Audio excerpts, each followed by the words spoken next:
check on that issue without the check. I'm not sure. Okay. Yeah, continue.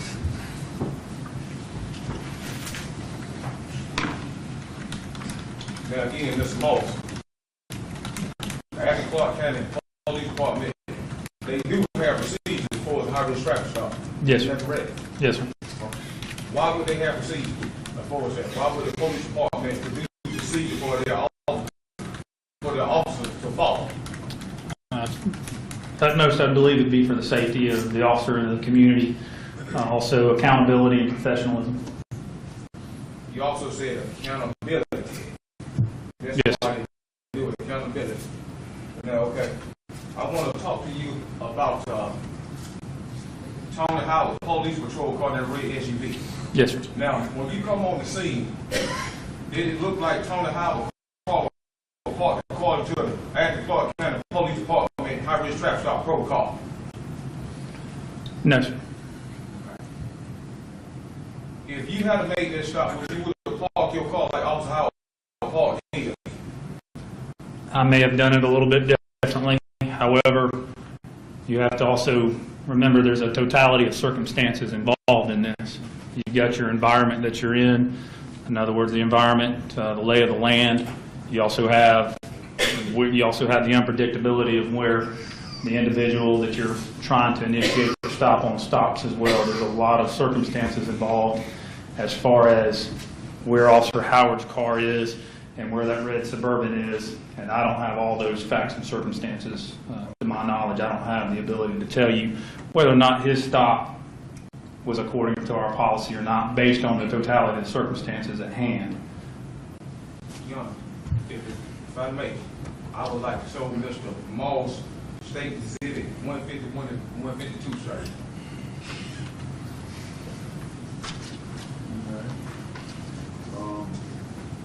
Report. We'll have to locate it. Is that a picture? Yes, sir, Mr. Fisher. 151, 152.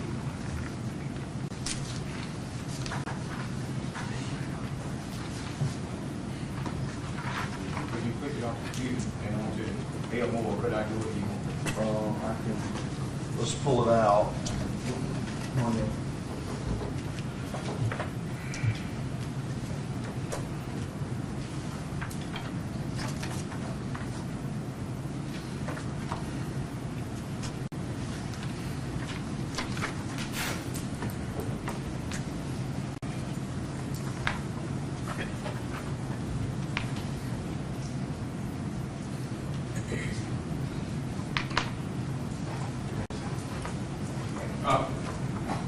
Well, you want to, I'm going to put it. well, he needs to, Okay, 6, right, okay. well, I'm not sure. It's been introduced. Okay, you can have it. Thank you, ma'am. Mr. Moss, I would like for you to look at State's Exhibit 151, sir. You see the red SUV in Officer Tony Howard patrol car. Yes, sir. That's a better view of what you just had on the computer, on the screen, the audio screen, right? Yes, sir. Now, looking at that picture right there, would you have to park your car in the manner Mr. Tony Howard did as far as that there? Your Honor, I would respectfully ask him to rephrase the question. He's been talking about would you park your car in that way in reference to a high-risk traffic stop. And if that's what he's talking about, that's one thing. But just basically, would you park your car that way, just generally, is not specific enough in this. Okay. No problem. No problem. Ms. Moss, is Tony Howard patrol car parked according to the Athens Clark County Police Department high-risk traffic stop procedure that's State Exhibit 151, sir? He's given himself plenty of distance, which is a safe distance. The only thing I may have done differently was my patrol car would have been maybe a little more to the left. But again, you have the environment to consider and also the unpredictability of where the driver of this vehicle stops. I'd like to stop. I thank you. Yes, sir. He needs to be able to completely respond and finish his answer before we cut off. I'm sorry for cutting you off, sir. That's okay. But I thank if you misunderstood. I said, is Officer Tony Howard patrol car parked according to the Athens Clark County Police Department high-risk traffic stop protocol and states Exhibit 151. And he was answering that question and was proceeding to answer that question that was already asked. So it's already been asked and answered. He was answering that and he was cut off in the middle of it. So I'm going to allow him to finish answering the question. Yes, sir. As I was saying earlier, ideally, no. However, you're looking at a policy that says everything is in a perfect working order, which that is not the case with life. Everything can be unpredictable. That's a totality of circumstances. That our protocol and our procedure, as he's stating, is something that's there. That's what your ideal traffic stop should be like. However, the environment, the unpredictability of where the person stops their car may change that to some degree. When you agree, you just testified, ideally, no, that car is not parked according to the Athens Clark County Police Department high-risk traffic stop protocol. Is that what you just testified to the jury? Yes, sir.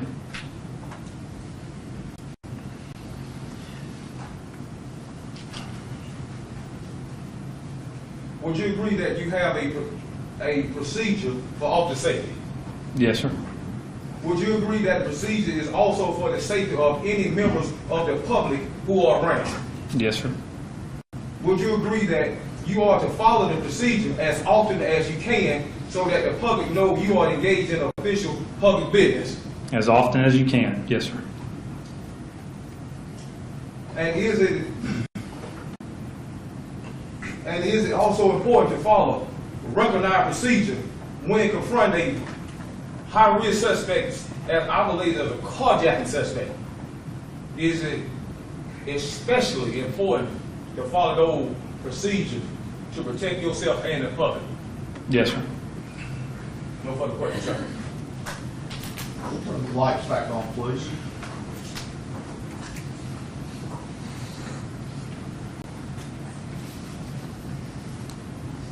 Anybody that would like to retrieve those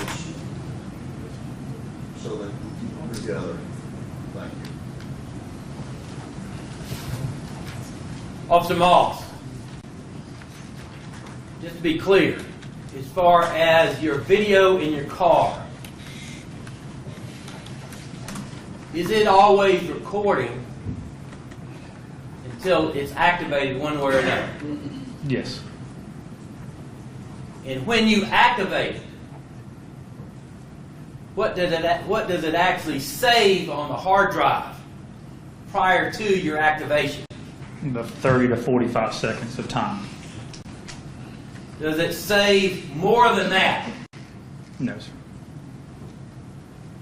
So when you were parked at the Your Pie there, ordering your lunch, and before you came out and activated, it was recording at that time? Yes, sir. And when you activated it, the amount that was actually not only recorded but actually saved to the hard drive was 30 to 45 seconds prior to your activation. Yes, sir. And that is the activation of your blue lights. Yes, sir. Were you there at the time Officer Howard proceeded to get the Suburban to stop? No, sir. When you arrived in the video there, did you see the blue lights of Officer Howard's car on? Honestly, I don't recall. I remember my focus was more on Officer Kitchen's car and Officer Howard being on the ground, so I honestly don't recall if those lights were on or not. I would say that if they're on the video and they're on, yes, they were on. And let me go ahead and play that if I can, Judge. Play that portion of it to refresh your memory. Yes, sir.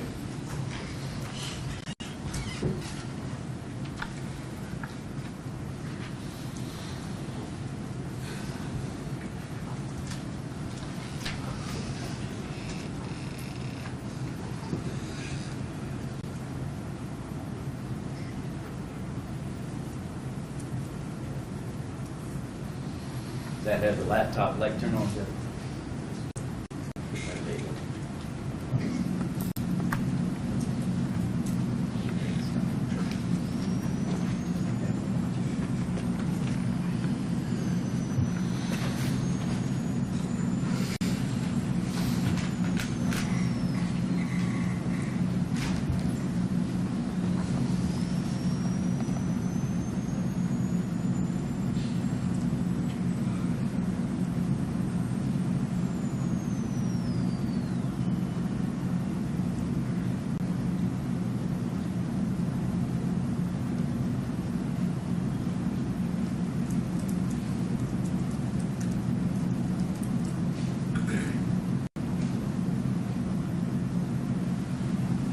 As we're watching that, do you see Officer Kitchen's car? Yes, sir.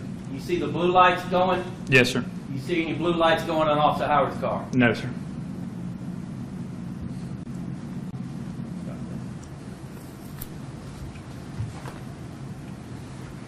Do you know what kind of stop that Officer Howard made, or how it is that he proceeded to stop that Suburban? No, sir, I do not. Do you know whether it was a high-risk traffic stop according to protocol or otherwise? No, sir. You were not there. No, sir, I was not there. Thank you. Ms. Ring, would you, Officer Moss. no, I'm sorry, Officer Moss, thank you. Officer Moss, would you consider a carjacking suspect a high-risk traffic stop protocol suspect? Yes, sir. Ms. Ring, I'm Moss, I'm sorry. It's okay. If you personally going to make a high-risk traffic stop on a carjacking suspect, would you turn your blue lights on? Yes, sir. No further question. Anything else? Matthew Hood's name come out over the radio as the carjacking suspect? No, sir. No vehicle description was given over the radio either. Matthew Hood was not the name given out? No, sir. Thank you. Anything else? No, Your Honor. May he be excused. Yes, sir. Yes, sir. I might have something for him a little bit. I can hold him a little bit. I want to see something on this video when we get time. Well, it would not be in this part of the case. Okay, exactly. But you may step down. Yes, sir. There's still some evidence right here. All right, what number is that? 169, sir. Okay, I'll ask the bailiff to hand that back to the state, please.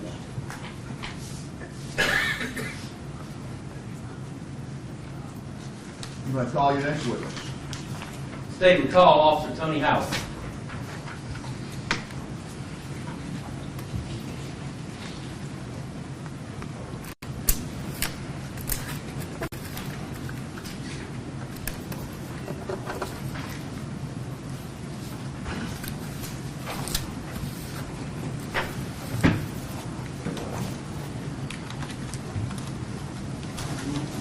You remain standing, please, sir. Raise your right hand. You solemnly swear the testimony you're about to give the court in this matter of State versus Jamie Donnell Hood will be the truth, the whole truth, and nothing but the truth, so you got it. I do. Have a seat, please.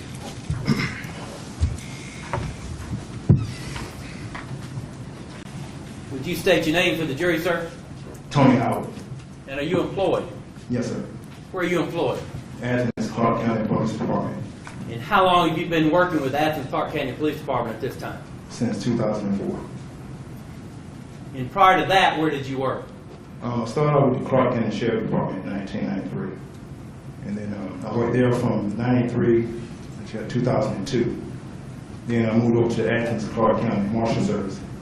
Then from there I moved over to the Athens Clark County Police Department in 2004. And with the Clark County Sheriff's Department, can you tell us where it is that you were assigned from 1993 until you left in 2002, please? When I began at Clark County Jail, I worked there from 93 to I think 1996, and they moved me to the Clark County Courthouse. In that time, I worked courthouse security. And then when I got promoted, I went back to the Clark County Jail for approximately 1 year. And then they brought me back to the courthouse. And were you working at the courthouse at the time you left to go to the Athens Clark County Marshal's office? Yes, I was. And you worked from the Marshal's office from 2002 until when? 2004. And then from 2004, you went to work with the Athens Clarke County Police Department. Yes, sir. What is your current assignment with the Athens Clarke County Police Department? Right now, pre-employment background investigation. And how long have you been in that particular assignment, sir? Since 2011 when I returned. And when was that and what month? That was in October 2011. And when you say you returned, what do you mean? My injury, when I got shot. You were out and not working with them from the time you were shot in March of 2011 until you returned in October? Well, the incident happened on March 27, 2011, and I was out from that time until October 2011. And on March 22nd, 2011, what was your assignment and responsibility at that time? My assignment was, I was assigned to the weed and seed unit. And what that unit deals is, my unit is going to neighborhoods that's, you could say, high crime area, or areas that need attention. My responsibility was to go into areas and weed out any criminal activity, or to be highly visible. My job was mainly just to get out of the car, just walk. What you want to do is like bridge the gap with communities, with the citizens, just to show that we're not, with transparency. And that was my job. How long were you in that weed and seed program? From 2005 until 2011. And as far as the weed and seed program, was that funded some way federally? It was a federal grant, yes it was. And as far as during that time, were there different areas in the community that you may pay particular attention to? That was your responsibility or weed and seed program responsibility? The areas I can recall was like Pardo area, Broad Acres, Rock Spring, Middle Street, Hancock. Then you also had the old weed and seed areas that we were responsible for, like the Netherby area or the Iron Triangle, Triangle Plaza, Parkview, in different zones of Athens, Clarke County. Okay. And were you assigned to a particular precinct, East Precinct or West Precinct, one way or another? I was assigned to the East Substation, which is located on the Triangle Plaza. It's on Fairview Street. And even though you were assigned to the East Precinct, did you respond and have responsibilities at times throughout the county, East and West? Yes, sir. And tell us about that, if you will. Like I said, we were just only assigned to the East Precinct, but our main area was the west side of town.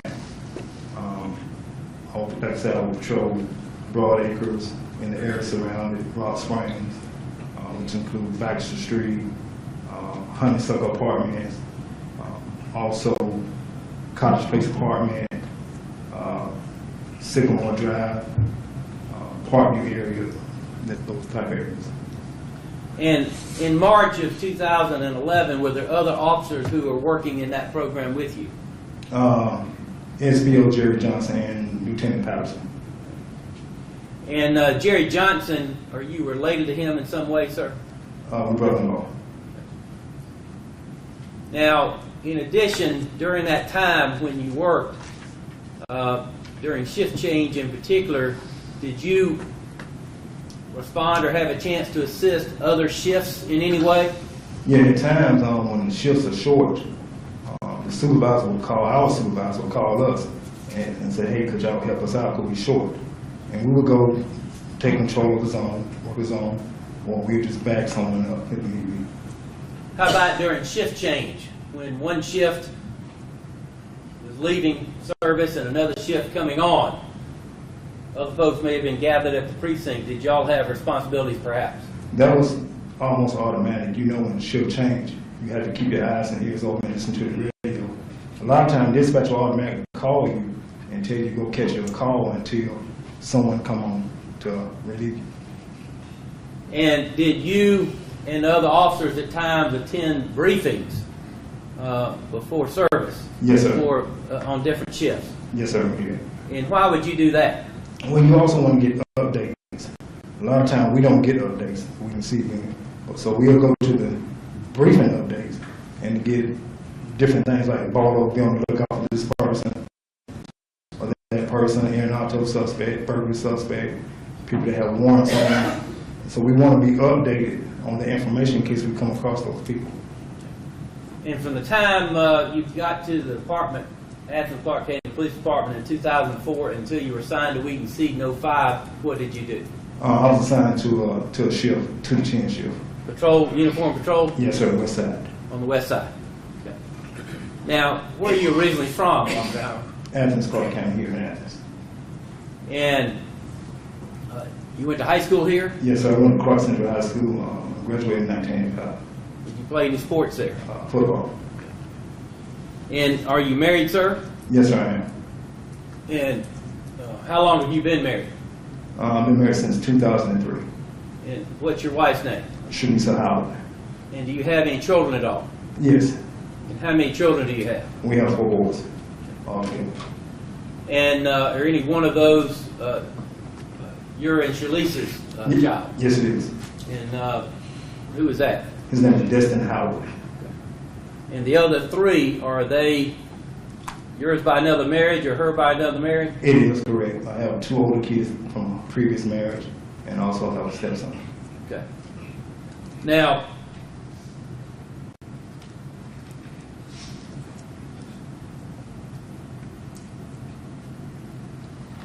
let me ask you, during this time, did you participate in any sort of a program at UGA involving the athletic department, involving the mentoring of athletes? Yes, sir. And prior to 2011, about how long had you been doing that, or do you recall about when you started doing that? I think that program started since 2011. I think maybe 2 or 3 years, maybe, roughly. And were you one of the mentors? Yes, I was. Can you tell us what that involved? That program mainly involved just, they would hook us up with a player, a freshman player, incoming player. And we would like give him guidance. If he have any trouble academically or having any trouble on the outside, he should be able to come to us, and we should be able to, just talk to him and come to a solution how to deal with any kind of problems before he get in trouble. Now, if he was to get in trouble on his own, that's on him. But we try to mentor him and steer him in the right direction. And were there times that you would actually meet with your mentee, the person that you were assigned, the player you were assigned? Yes, sir. And tell us about how that happened. Just meeting to talk to them, or did y'all do different activities together, or what would you do? Well, the players, we have to know the players. You may have to text them. They don't like to talk on the phone too much. You have to text them. Sometimes you could meet with them. You would have to give the UGA staff and say, hey, I want to meet with my mentee. And they would set it up and you would meet them. And did you ever meet them for dinner and eat dinner with them? Every so often, yes. Okay. Now, let me go back to March of 2011. At that time, did you know a person by the name of Jamie Donnell Hood? Knew of him. And when you say you knew of him, explain that just a little bit. I used to work at the Clark County Jail. I just knew of him vaguely, just hearing his name, and maybe seeing him once or twice, but that's it. You see so many people come through the jail, you book them in, you release them, you transport them, you do yard calls, head count, roll call. You see so many people come through there. And do you recall having any real significant or memorable contact with him at all? Not at all. Okay. Now tell me about his brother Matthew Hood. When you were involved in the Weed and Seed program, did you get to know or see Matthew Hood in some way? I've seen Matthew on several different occasions in the Rock Spring area. He would just be walking around, no problem whatsoever. We would have conversations. There have been some other times where people have. Don't go into what people may have said, but based on that, did you speak to him first? Yes, I did. Okay. And had those conversations that you had with Matthew Hood been ones that were, generally speaking, somewhat friendly or respectful in certain ways? Yes, yes, sir. Okay. And did you, prior to March 22nd, 2011, that he's somebody that you would recognize on site? Matthew, yes. Yes. Okay. Now, let me go back to March 22nd, 2011. When you did your job, did you do so in uniform? Yes, sir. And were you in some sort of a marked patrol car? Yes, I was. And on that day, the vehicle that you were assigned, did it have some sort of a video system in there? Yes, it had a digital video system. And that system itself, how would it activate at that point? It would activate when you press on operate the emergency lights. Or you could operate it by pressing on it, the recording button manually. So we'll operate two different ways, the lights or pressing the button. And was there a video camera mounted inside your car that would videotape if it was activated toward the front of the vehicle and what you see in front of your vehicle? There was a video camera mounted on the rearview mirror. On the rear view mirror? Facing out the windshield. I see. Okay. Now, let me go back to March 22nd, 2011. On that day, were you working in the weed and seed program? Yes, sir, I was. Did you actually work that day? Yes, sir. What was your shift on that particular day, sir? When did you come on? 8 o'clock that morning. And I meant to ask you this. Let me back up. When was your shift? Went from 8 o'clock to when? 4 o'clock. Okay. And Jerry Johnson, Officer Jerry Johnson, did he work the same shift or a different sort of shift? Well, sometimes he would come in the same time I would 8 to 4.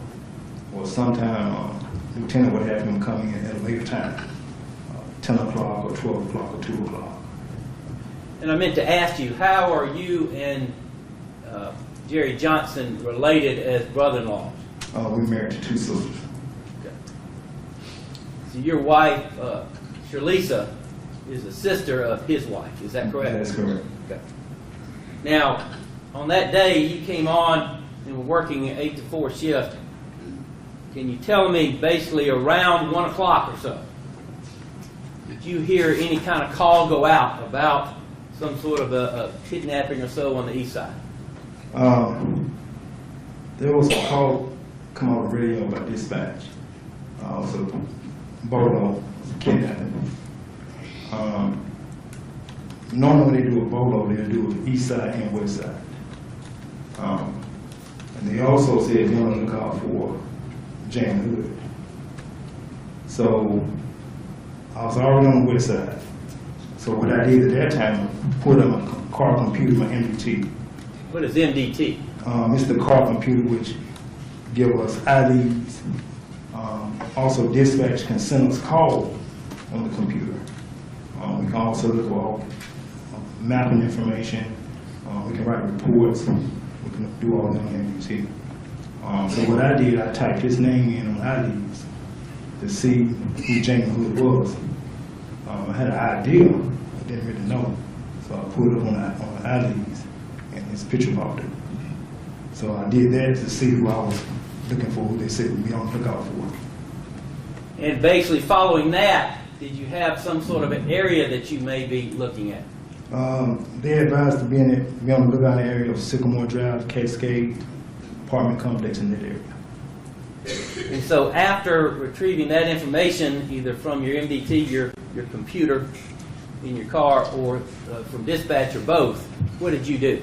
At that time I went toward that area and just riding around, see could I see him, in the area.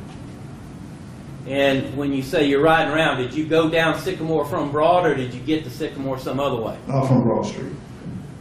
And as you went down Sycamore, can you tell us basically what you did, whether you saw any other officers or what did you recall? There was a number of officers in the area, combing the area just like I was, just looking for him. I cannot tell you how many officers it was a lot of officers. And we just riding down through the apartment complexes, Cascade, Timber Apartment. Timber Chase. River's Edge. We just riding and looking for him. And at that time that you were riding through, did you or any of the officers alert you that they saw the defendant, Jamie Hood? None at that time. We didn't see him for, I think that went on maybe 15 minutes maybe. Since we didn't find him, it was already close to shift change. We all went 10-8, go back in service. So we kind of figured he wasn't in the area, and we all left. And where did you go? I left the area myself. I went back up Broad Street in the area of the Omni Club. And as you come out Sycamore onto Broad Street and heading back toward Alps Hawthorne intersection there, the Omni Club, is that a fitness center? It used to be the old Kroger's shopping center. And is it on the right, not too far from the intersection of Sycamore and West Broad? It's on the right-hand side of the red light. Okay. And did you go down into that area? Yes, I did. And what happened as you were down in that area of that parking for the Omni store, or Omni Club? I just went down through there and just sat there for a few minutes, I can recall, and in dispatch, they gave me a private call. And a private call is when dispatch contact you personally, no one else can hear the call. And they advised me to go back down to the area and look for a Cadillac, a brown Cadillac. I guess they did that because it was close to shift change. They didn't want to get anybody else involved. So I went back down to that area. And when you did that, you got back on the Broad and then turned left on the Sycamore and went down in there? That's correct. And at this time, sir, tell us what happened as you went through there. Who'd you see? What happened as best you can recall at this point? When I left the area, I got on Broad Street, turned up on the Sycamore, went down through there, and I saw Jerry Johnson, SPO Jerry Johnson. And I told him the dispatcher gave me a call, look for this Cadillac, brown Cadillac. So at that time, I told him, I said, well, if you turn in the Cascade here, to your right, I'll go down Sycamore and we'll meet at the end. At that time, it was a red SUV coming out of River's Edge apartment. It was turning left onto Sycamore. As I was passing, I looked up and I saw Matthew Hood. I don't remember how I told him to stop. I don't know if I just motioned to him or yelled out the window and said, stop. And he talked to him. And Did you see anybody else in the car at that time? Not at that time I didn't. And my reason was to speak with him, see could I get information on the whereabouts of Jamie Hood. It wasn't a traffic stop. It was mainly just a casual stop. Just like if I was walking in the community, if I want to do a police citizen encounter, I would just talk to somebody, see, hey, can I talk to you for a minute? That's all it was. And after directing him in one way to stop, what happened? As I was passing, he stopped. I went down and turned around. So trying to turn around, I pulled into the Cascade driveway. And at that time, I received a call from Sergeant Epps at the time. And I picked up the phone. I remember answering it, and he wanted to talk about Cadillac. And I told him I couldn't talk. I'm stopping the vehicle.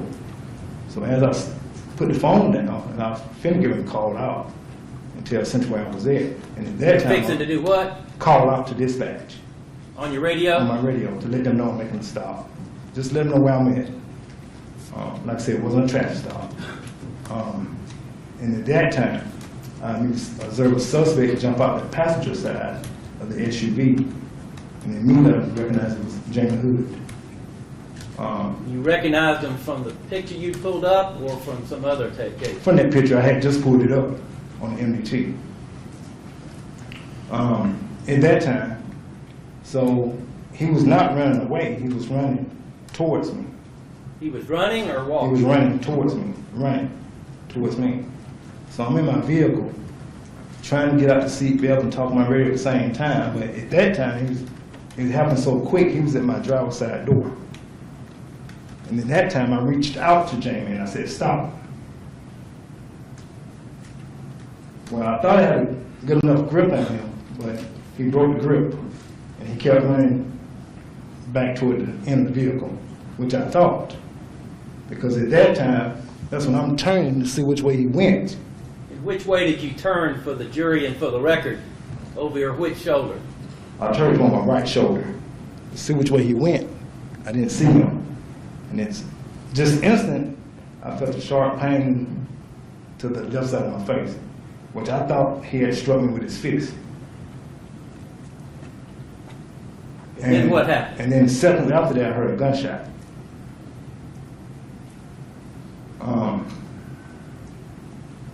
In that time, I'm trying to get out of the vehicle. And when I get out of the vehicle, I remember falling to the ground. And I know I said a quick prayer, real quick, because I just didn't know what was going on. And I remember saying, Lord, you said, no weapons formed against you shall prosper. I'm sorry? No weapons formed against you shall prosper. I remember saying that. I remember that I couldn't breathe out my nose. I only could breathe through my mouth.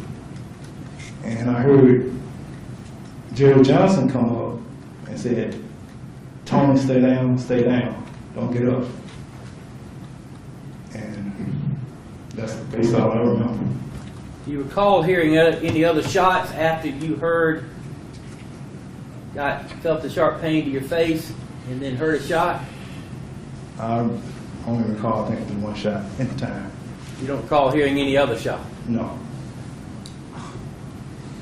And when Jerry Johnson came up to you and told you to stay down, what else do you recall at that point? If anything. I believe being in the CAT scan. Why I remember it, I don't know. I remember the doctor was talking on his recording inside the room where they put you through the CAT scan. And for some reason, I remember this. He was saying, I have one trauma victim. And I raised up and said, who in trauma? And the nurse said, that's what I said. I don't recall that, but basically what I said. That's all.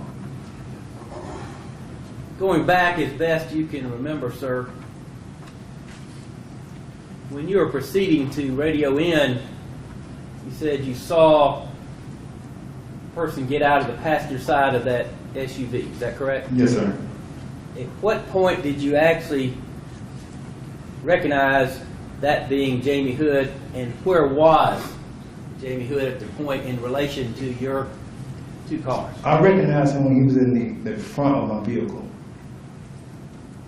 between my vehicle and the SUV. That's how quick it was.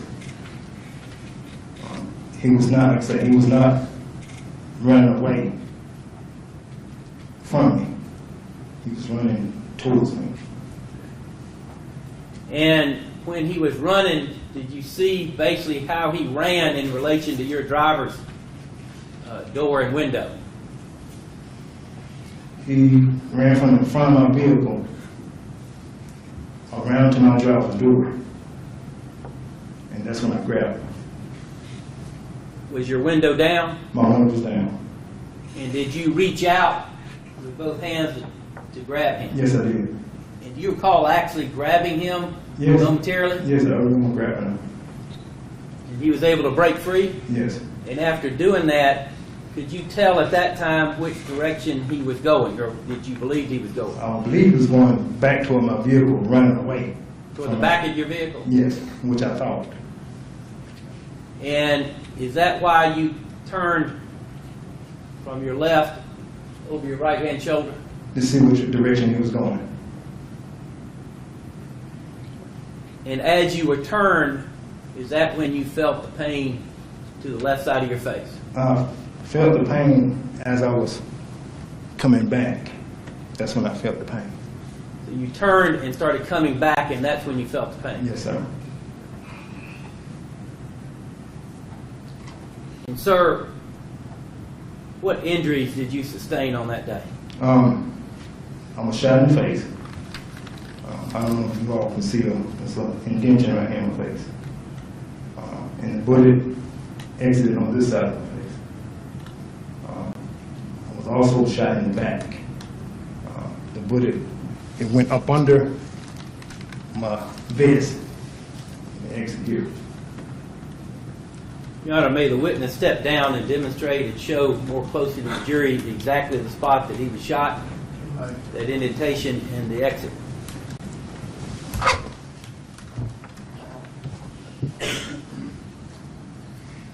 Show the jury, first of all, on the left side of your face where you were, where the indentation is that indicates the entrance wound. Show these folks here.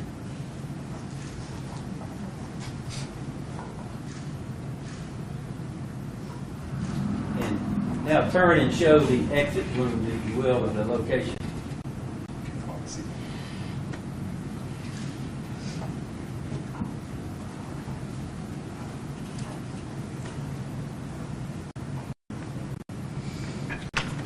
And about where were you shot in the back, sir? Can you demonstrate that? It went under my vest here. Just behind your left shoulder at the top there? That's correct. And about where did it go from there? It came out here. I don't know if y'all can see that.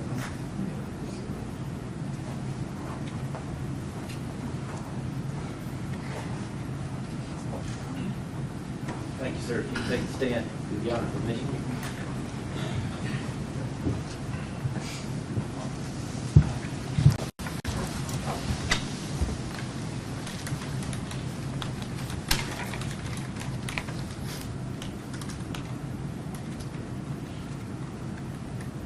And sir, if you will,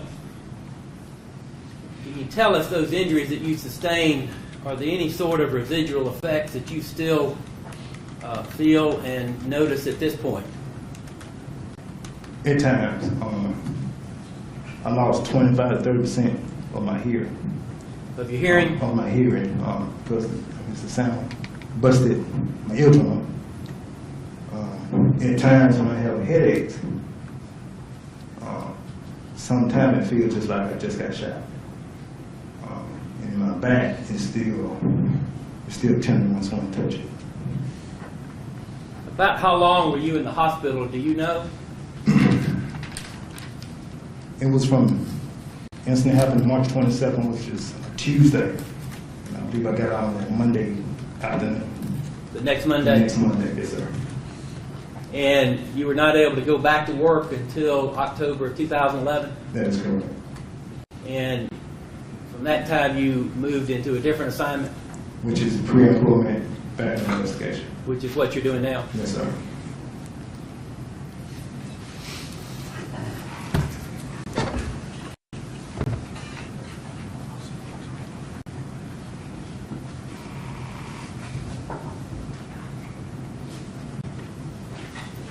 And also, Howard, the person you've talked about is Jamie Hood. Do you see him in the courtroom here today? Yes, sir. Would you point him out, and if you will? He's a gentleman sitting at the desk, the black jacket, blue shirt, and tie. And that's the man that shot you on that day? Yes, sir. May the record reflect that he has pointed to and described and identified Jamie Donnell Hood. The record will reflect the witnesses identified the defendant. And sir, at that time, did you pull your handgun at all anyway? Didn't have time.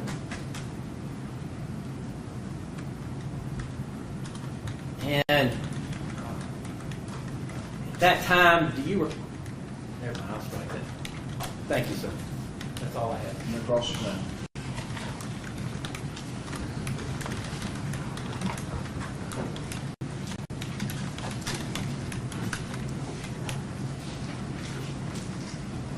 Morning, Mr. Howard. Morning.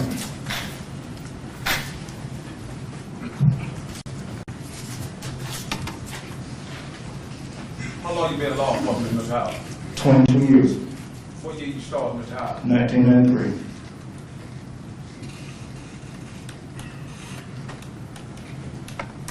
During your time in law enforcement, have you ever been suspended for giving a false statement and doing administration Just a moment, there's an investigation? objection. I would object in asking the matter to be taken up outside the presence of the jury, if I may. Ask the jury to go to the jury room.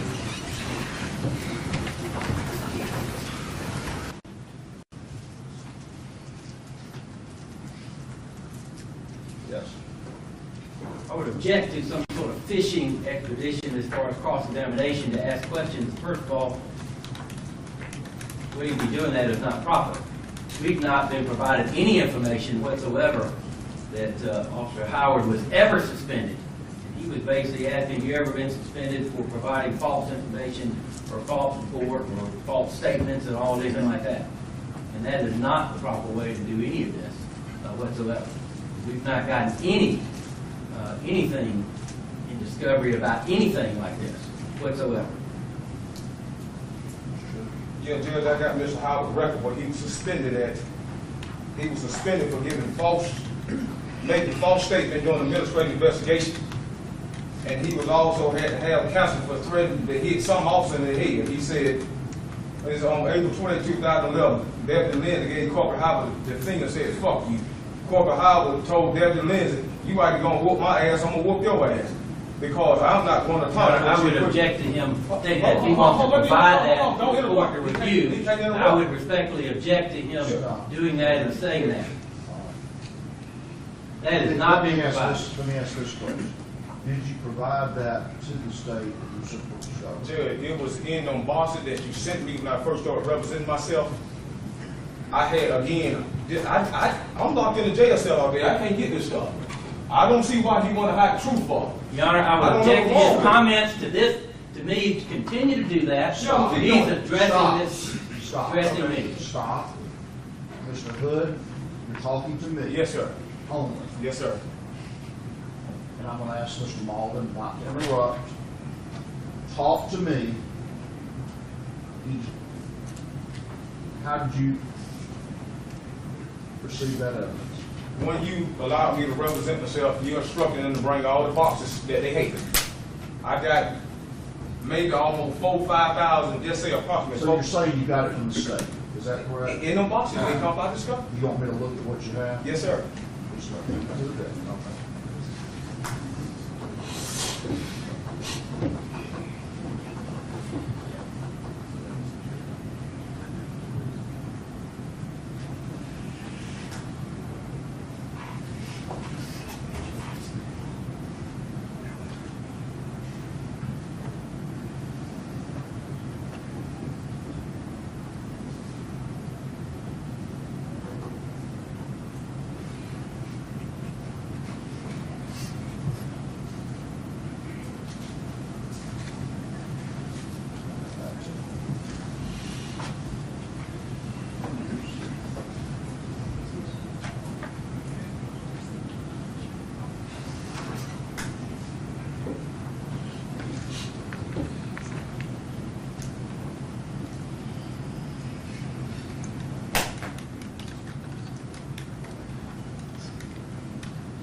Anything else? I'm waiting on you. I showed them to you. I got them out the box. I'm going to let Mr. Malden respond. I'm going to ask you to not say anything until I look back at you, which I just did. Yes, sir. Just wait. Yes, sir. Judge, we've not been provided this at all. The boxes he's talking about are boxes that may have come from the Capitol Defender's Office, not from us. We basically got what we served, and we've never had these documents. I don't know what they are, have not reviewed them, have not seen them before. They were not provided to him, and his idea that somehow he just figured that they came from us is incorrect in that regard, because they never did. Nor did he provide it. He didn't provide us any discovery until June 8th, 2015, a week after jury selection started. And this was not in any of that whatsoever at all. This was not provided. We haven't reviewed it. We haven't gone through this. And in addition, this is not in any way any sort of proper way to do any of this matter. It has not been provided at all. My question to you, did you provide it to the state, or was it simply part of this box that you received? Is that the case? This is what happened. On my reciprocal discovery, you told me to file it in the first place. I done that, and I told him I'm using what the state provided me. Most of my discovery come from them. All these videos I got that he got, that's why I know what's on them tapes, because they the one gave them to me. So my thing is this here. Up under the Brady rule, he's supposed to thoroughly investigate this whole entire case. Officer Howard is involved in this case. He the one supposed to be checking Officer Howard whole record, because that's just natural up under the Brady. I'm not even a lawyer, and I'm telling him his duty. He know about it. He's the district attorney. He's supposed to thoroughly investigate this officer. In these instances that you want to question him about or regarding matters that happened in 2000 and 2002, is that correct? Yeah, but I got some case law on that about lapse of time. It don't matter what time. I'm just asking if that's what it was. I don't know what date it is. All I knew would come out the record. He was suspended and he had to go to counseling. And I'm entitled to a thorough sifting cross-examination. The Constitution allowed me that. Now, we are here for the truth.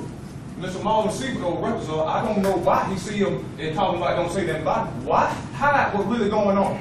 If I'm mad enough to come here and face what I'm facing, everybody else gonna be mad enough too. So he looking at him, he see what it's saying. The man was suspended, and I have a right to ask him about it because I did get it out of those boxes. We here for the truth. He can explain what he done. He a grown man.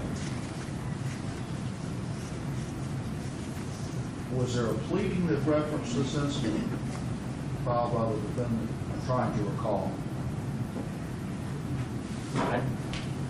I don't know what you may be referring to. I certainly don't recall that, Jeff. Well, give me a moment. You have a seat. Give me a moment.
Under 608, I'm going to allow Mr. Hood to ask the question regarding whether or not he was disciplined. And I cannot, depending on the answer, I can't address the other until I know what the answer is. Judge, we've not been served with a copy of this under discovery.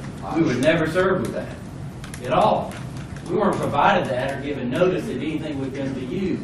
In fact, I thought the procedure, if somebody moves into anybody's personnel file, generally that would be submitted before it's turned over to anybody, and there'd be perhaps an in-camera inspection where the court could determine.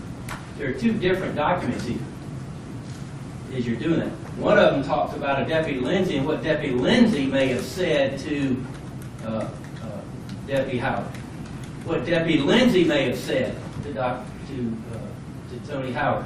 And basically, with Tony Howard being a supervisor, talking about basically, in fact, it says, a counseling statement is not to be considered a disciplinary action, but may be used as a basis to support it in the future, such action. But it basically talks about a Deputy Lindsay and basically indicating that Officer Howard about his response as a supervisor and how none of this is relevant whatsoever in this regard. But there's two different matters as you're dealing with that, as you're working through that. And I would respectfully object that we've never been served with that. We've never given notice of this. He, regardless of whether he represents himself, still has to abide by the discovery rules. We insisted on that. He was supposed to have done that within 10 days after we comply with discovery, which we have done repeatedly over the years. And most certainly, we brought it up on the first day of jury selection, is we had never got anything. We actually brought it up on May 27th. Where's the discovery? Your Honor directed him to go ahead and comply, which he did not do. We didn't get anything until after the trial started on June the 8th. This is not in here. Yes, Say again, I'm going to allow Mr. Hood to ask the question. Look, Mr. Hood, watch me. The question of this witness as to whether or not he has been disciplined. That's as far as we're going. Yes, I want to bring something to your attention. He just misled you. He That's- didn't tell you what Tony Howard just said, and I didn't get finished. And I need to be heard on this because the prosecutor just misled you. And I want to read you what Tony Howard said. I read both documents. Okay, you don't read it. I've read Okay. both documents. So do you understand my direction? Yeah, I hear you, but I'm still kind of lost because Well, let me say it again, and I think this will clear it up. The question I'm going to allow you to ask is, have you been the subject of any disciplinary actions? That is going to be it. You're not going to ask anything else regarding that. well, I got case law on that. I'd like to bring it up. That is my ruling. So I can't read my case law? No, sir, not now. I'll let you make that point later. Okay, well, I have on my witness list. I recall him if I have to. No. All right. So what you said, have you ever been what? Subject to any? Disciplinary action. I'm not saying you have to ask those words, Okay. but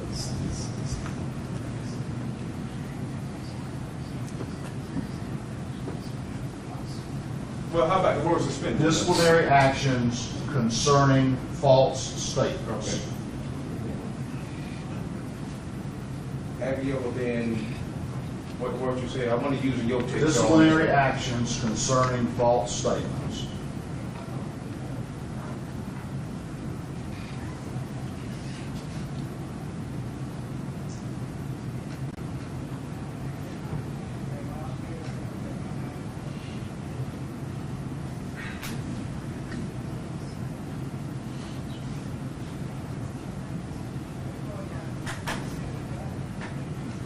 All right, and then you'll move on to another line. All right? So, yeah, I can't say nothing about it. So you telling me,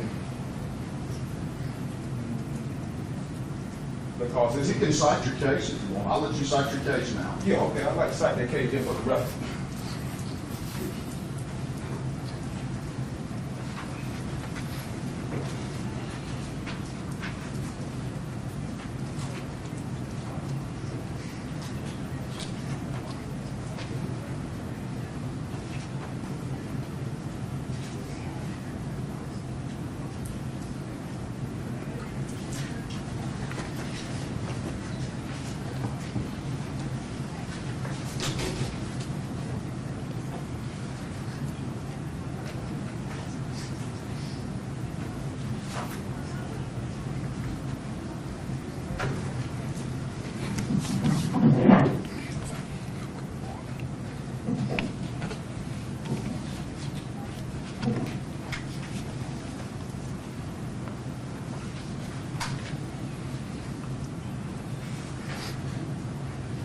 Judge, I'd like to cite State versus Hodges, 291 Georgia, 4/13/2012. The Supreme Court of Georgia, You just cite it, and I'll be looking at it. 291 Georgia, what? 291 Georgia, 413, 2012. Any others? Oh, yeah.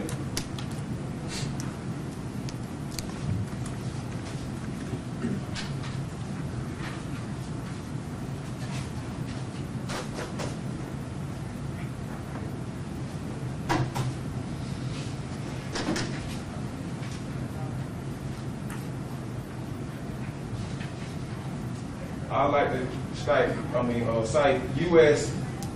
versus Sanez.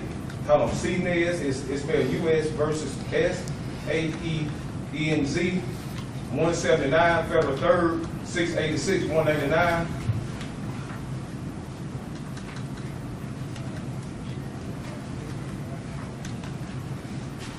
I also like to cite Milton versus State, 245 Georgia 20, 1980.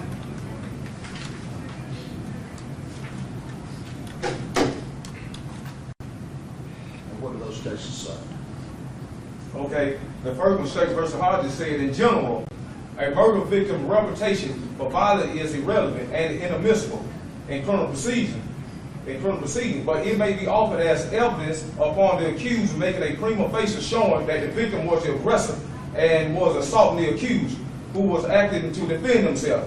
If such showing is made, evidence of the victim's reputation for violence is then admissible to corroborate the accused's story that the victim was violent when the accused killed the victim, and that the accused acted in a reasonable fear of doing so. It's provocation, justification, or self-defense. That's my defense justification. What I'm trying to do is show that my state of mind at the time of the offense. See, it's all about why. What was Jamie's state of mind? And I'm trying to show that Mr. Howard was the first aggressor. That's why I've been talking about these protocols. He even say he come out the one at me. I done watched cops on TV since I was a kid. I ain't never in my life seen nobody come out the one on nobody. I don't need to hear that part. Okay. Tell me this. You're not saying that you served the district attorney's office with this information. You're saying, let me finish. You're saying it was included in a box of documents that were delivered to you by through prior counsel. Is that right? The box that you gave, and to be fair to Mr. Marlin, even though I'm irritated at him, to be fair, because, I want to pride myself on being truthful and honest with what I'm doing. I can't say if he did or didn't. I told him in a reciprocal discovery, I can read it to you. For my discovery, I got it here. I can read it to you and see what it said. I'm sitting here, I'm telling him I'm using his discovery. He almost gave me like 4,000 pages. Who to say that he did not put it there? Now he want to retract because he don't want the truth to come out. I can't say whether he did or didn't, but I know it was in them boxes and I'm in a jail and I couldn't have got it myself. But my question is, you can't say if it came from the state. I couldn't, Judge. I'd be lying to you. I couldn't do it. I couldn't honestly say that. All right. So, anything else we need to take up before we bring them back in?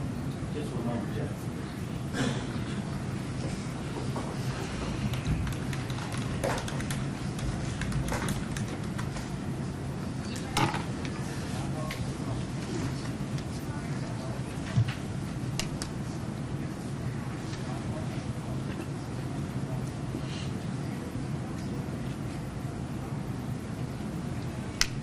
Yeah.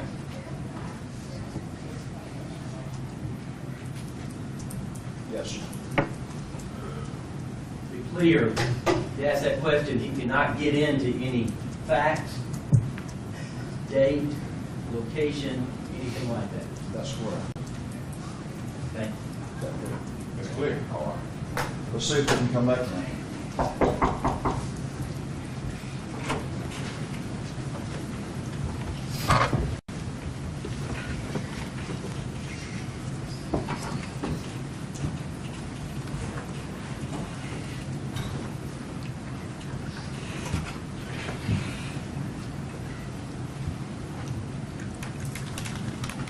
May continue.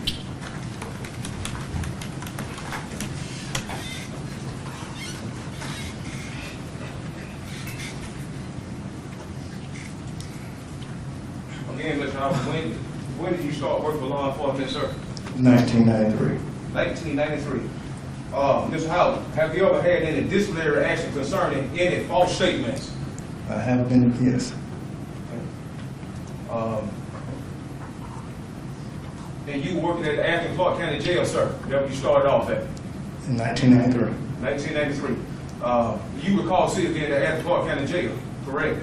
Say the question one more time. Do you recall seeing me at the Athens Clark County Jail when you worked as an officer at the Athens Clark County Jail? I can't say if I did, I can't say if I didn't. I thought you told me the jury a while ago you remember seeing me at the Athens Clark County Jail. Again, vaguely. Okay, I see so many people come through there. but you did say that, didn't you? I did. Well, why you just- Exactly what I just said. Okay. Mr. Howard.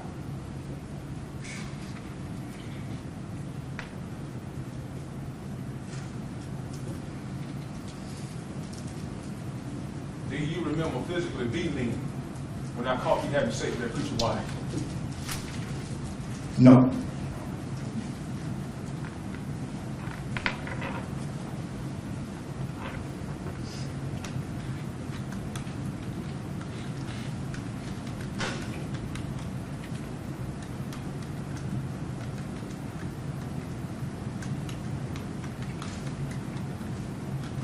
Did you have an affair with the preacher wife?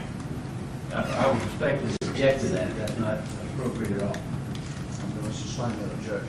Yeah, I would be heard on that, because this what happened. This first-hand experience is not no hearsay, and I'm entitled to ask them what happened. That question is irrelevant. I'm not Okay. going to allow that question.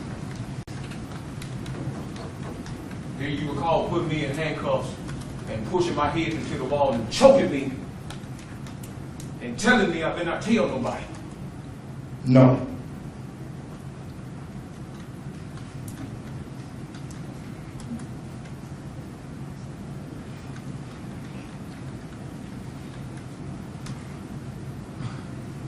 Have you ever bragged about leaving me at your daddy's car shop? No. So you never have been at your daddy's car shop and you were talking about laughing and joking how you beat me? No.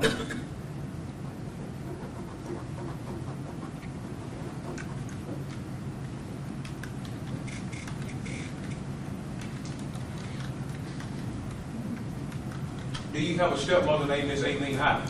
Yes. What if I told you Miss Aileen Howard told the Your GBI Honor, I would that you beat me? object to that hearsay. I'll respond to that objection. The objection's hearsay. Is it hearsay? I'm just I would gonna ask let him, you I would respond. ask him. Well, I guess it is a form of this one. I'll sustain the objection.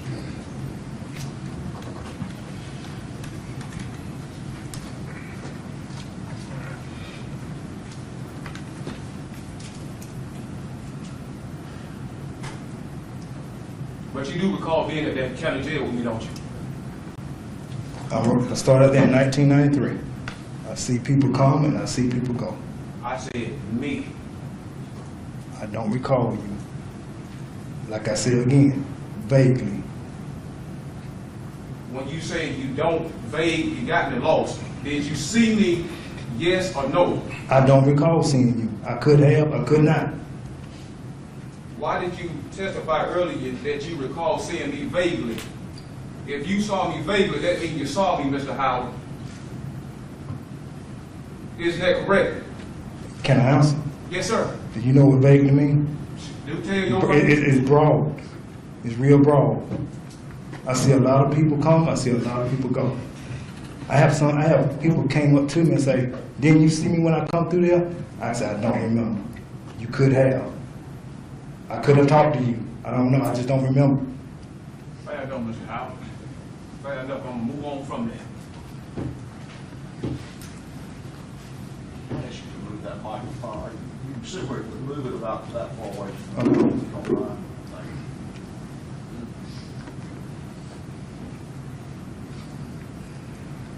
Ms. Howard, you stated you work for We the Seed. Could you tell us again about that program, sir? Well, it's a program that was federal grant funded. And what we basically do, go into communities, go into areas, and we weed out criminal activity. What we basically need to be doing is being highly visible. And the seeding part is we come in and revitalize the neighborhood. We might paint the apartment, help pick up trash, cut trees down. It's a program also what they call SEPTED, which is community protection through environment design. Ms. Howard, you stated that you worked in high crime areas in Weed C, correct, sir? Yes, Okay. You stated you worked in a project called Poldo, correct, sir? yes. Tell us about your working in Poldo. Mainly what I do, I park my car in Paulding, and I get out and walk in the community. And what I will do, what we call like bridging the gap with the police in the community. So that the people see me, be visible. If anything that's criminal activity in the area, hopefully they'll see me, they'll move on out. If not, I address the issue, whatever the issue might be. Are you familiar with the drug dealers in Athens, Georgia? Not all of them, no. Will you agree Weed and Seed is a drug program also, sir? Not necessarily, you could say that, but not, it do a lot of other different things. Do you know any drug dealers out of Poldo, Mr. Howard? I've been out the loop so long, I don't know anybody anymore. Mr. Howard, do you know any drug dealers from Poldo? You answered the question, Judge. Executive Jack is asking you. Fair enough. Do you know Mr. Jadon Brooke, Mr. Howard? I know when I see him. Tell us about what you know about Mr. Jadon Brooke, Mr. Howard. I want to say maybe a month ago, I saw him in the Army Club. And he came up and introduced himself to me. Friday, March 22nd, 2011, did you know Mr. Jadon Brooke, Mr. Howard? I heard of him, heard the name around. So you never seen him in person? I could have, don't remember. I could have. What do you remember, Mr. Howard? I saw him in the Army Club. And he came up to me and told me who he was. Why would he want to introduce himself to you? I have that. Speculation on his part about what Mr. Brooks may have made.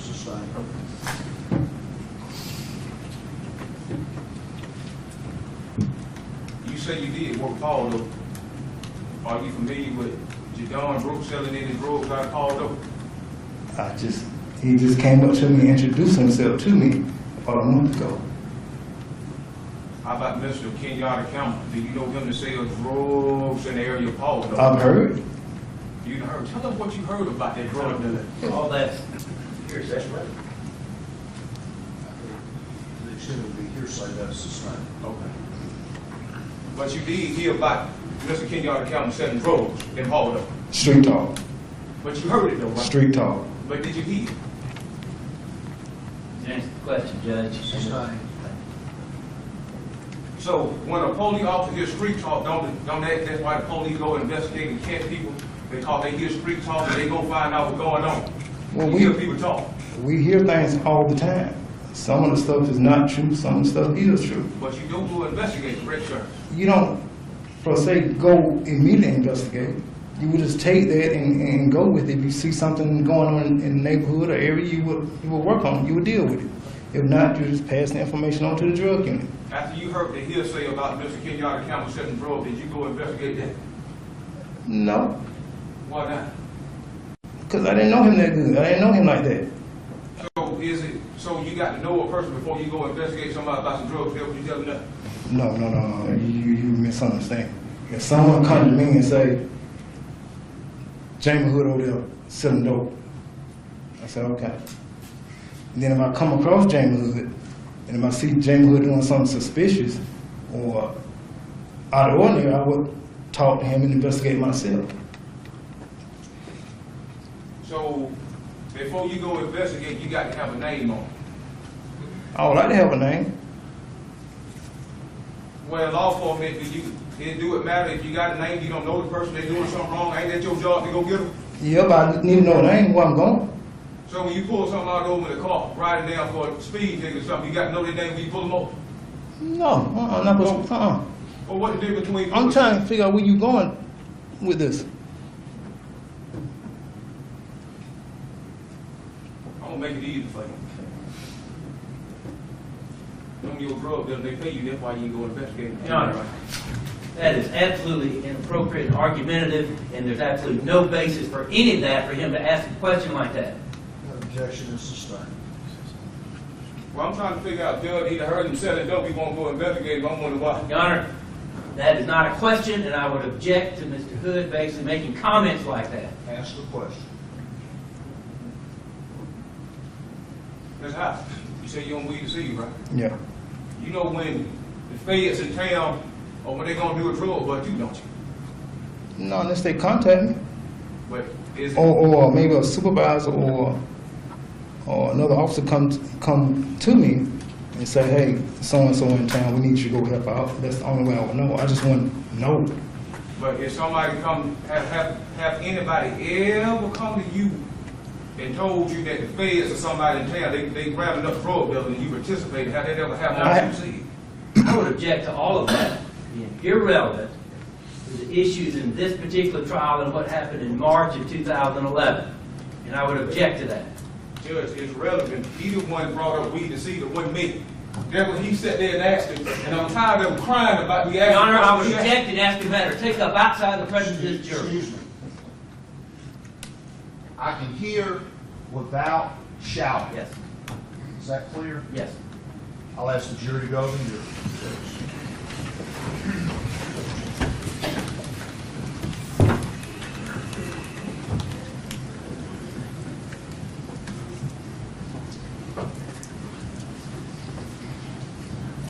I'm going to ask the witness to step out as well.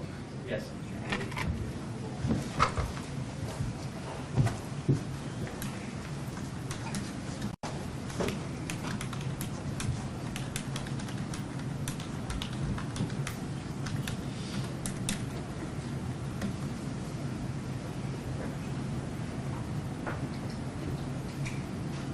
I apologize for Your Honor for raising my voice.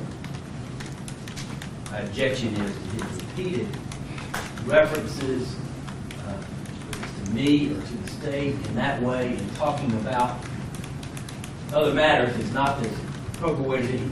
There's an objection made and it's sustained.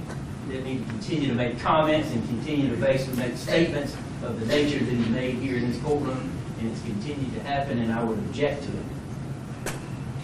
You understand his objection? Judge, I understand it to a certain extent.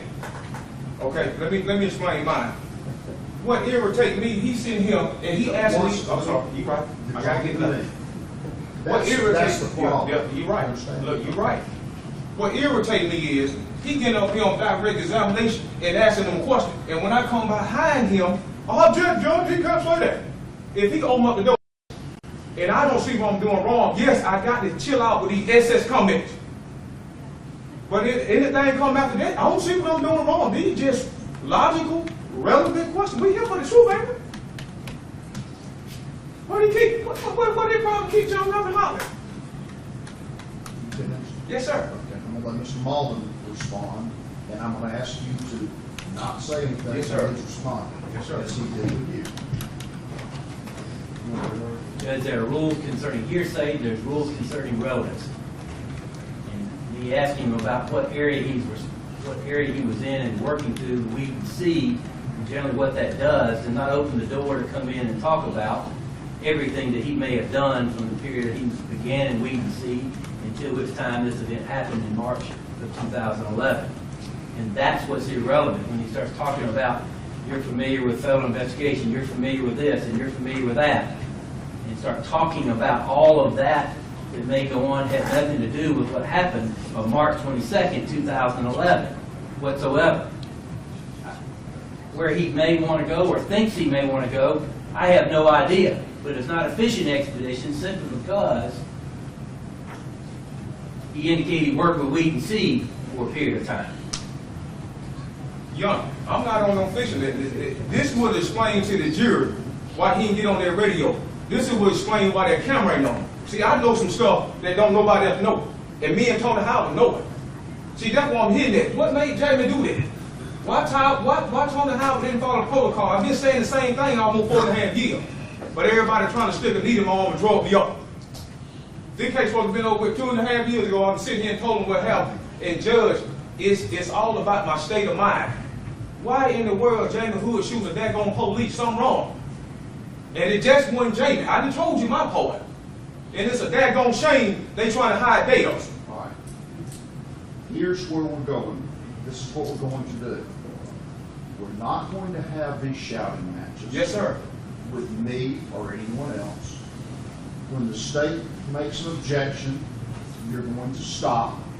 When I rule, and I will give you a chance to respond to the objection, when I rule, you move on and ask the question.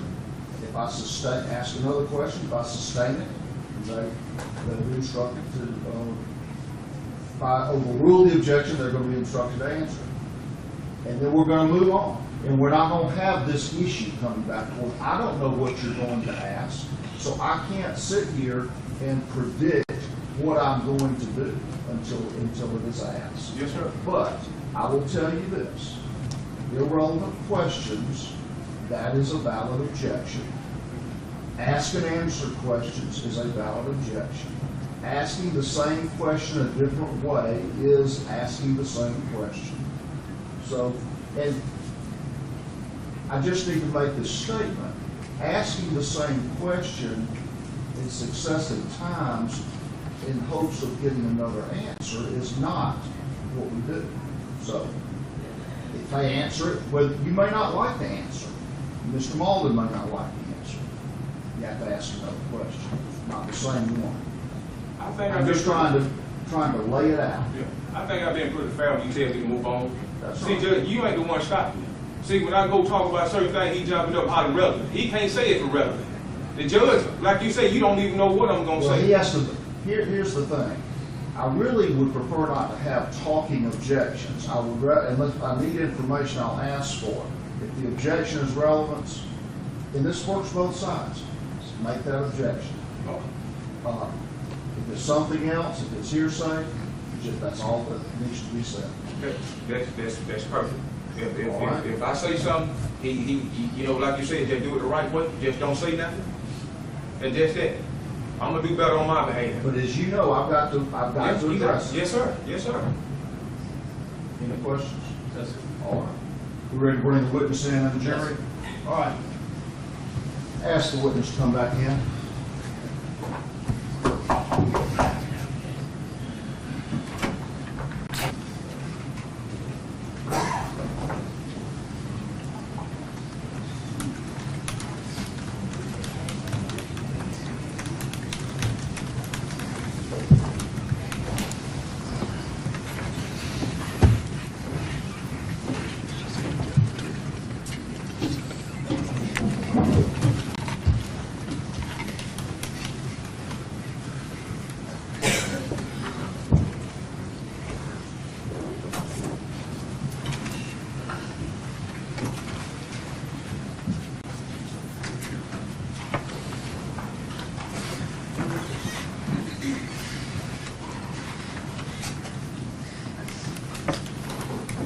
All right, you may continue.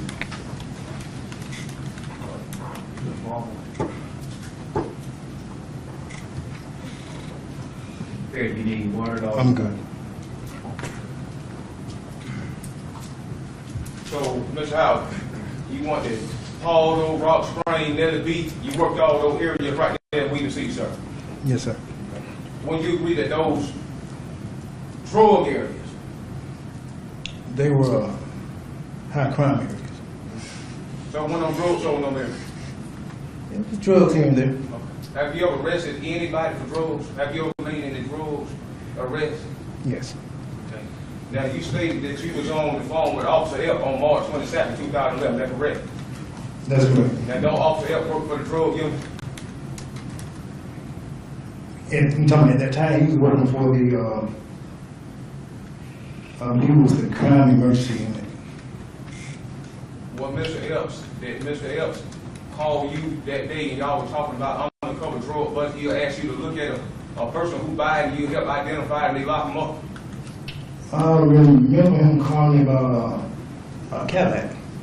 So, you don't remember Mr. Elk calling you before you got involved in that Cadillac about helping him with some drugs, undercover bus, they had a camera in the car and they helped you identify the faces on them folks?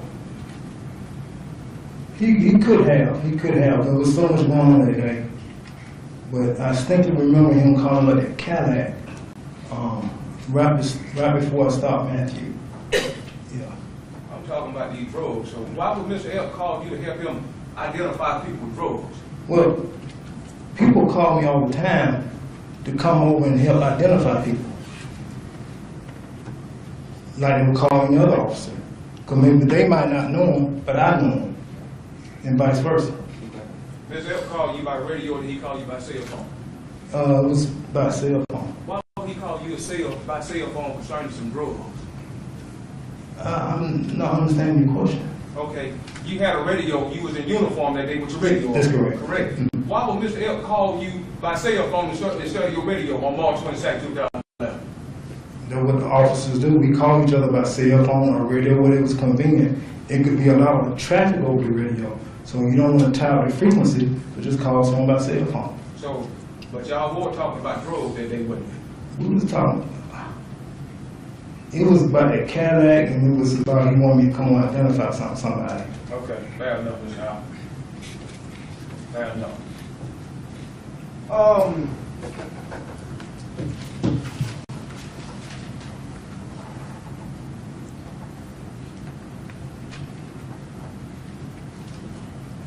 Ms. Howard, in your time doing law enforcement, did you ever take a class called verbal judo?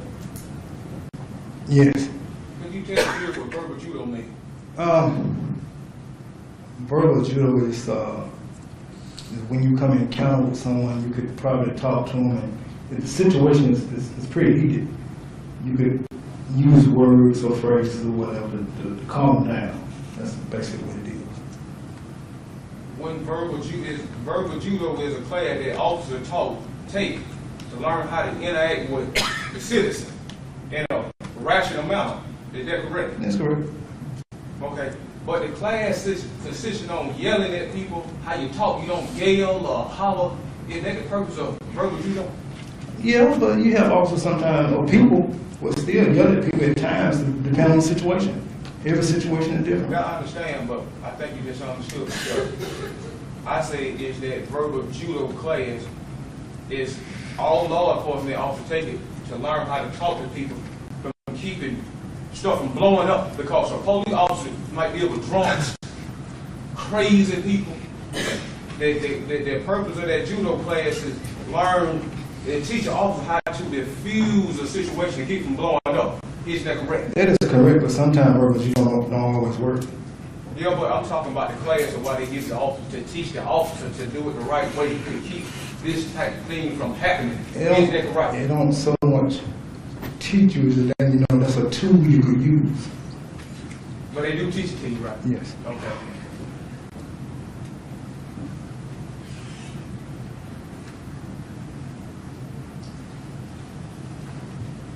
Now, how did you say you know Matthew Wood, sir? I knew Matthew from on the streets, from seeing him from time to time, and I believe I also knew him from on the streets. I want to say I knew him from in the jail, but I can't be 100% sure on that. But I do know on the streets. Explain you and Matthew Wood's relationship to the jury. He's a citizen that I see in the Rock Spring area or any other area. I go up to him and talk to him. But you know him, you see him. I know him by saying. I know that you gave an interview on March 22nd to a GBI agent named Rebecca Shaw. That's right, sir? March 22nd.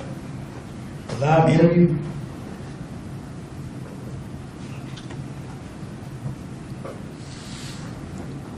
On Tuesday, March 22nd, 2011, did you have an interview with Special Agent Rebecca Shaw? I know, probably I don't recall it. Could have. Give me a time. Well, I read it to you. No, sir. Okay. At approximately 6:30. Yeah, what is he asked for a time? I'm not going into it. I'm sorry. On Tuesday, March 22nd, 2011, at approximately 6:30, after this shooting incident happened. I'm gonna help you out. Rebecca Shaw came and interviewed you, and they done it. Just answer the question. Okay. I'm just trying to help.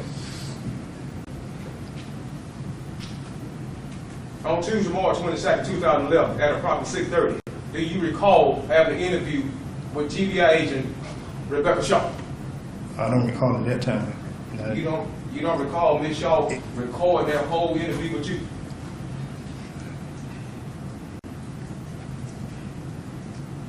I don't. Have anybody, the DA or the chief of police, have anybody ever showed you that interview that you had with GBI agent Rebecca Shaw? I was told I did, but I don't personally remember that. Okay. You were told you did. When they told you that you had an interview, did you? That has to be a question. Okay. Did you review the interview that you had with Rebecca Shaw after whoever told you that you had the interview? I believe that, yes. Yes. So you do recall listening at the interview, your interview? Yes. Okay.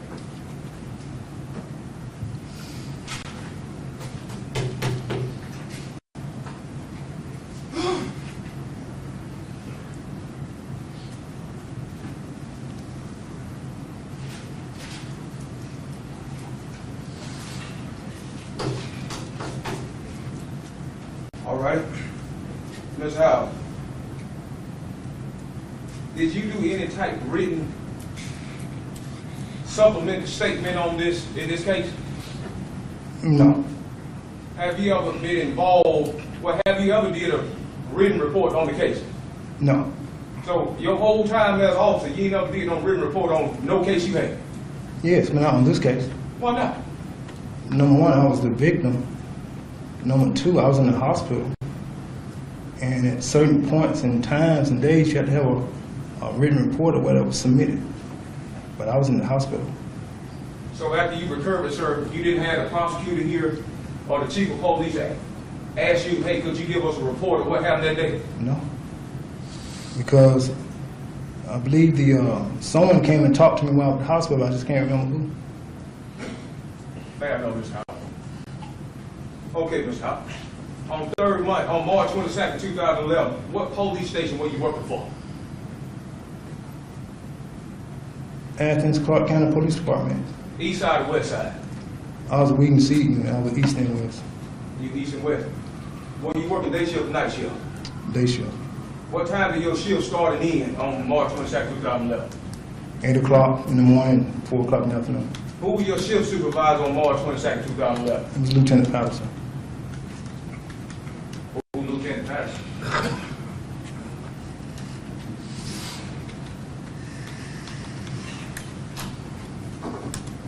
What police patrol car were you driving on March 22nd, 2011?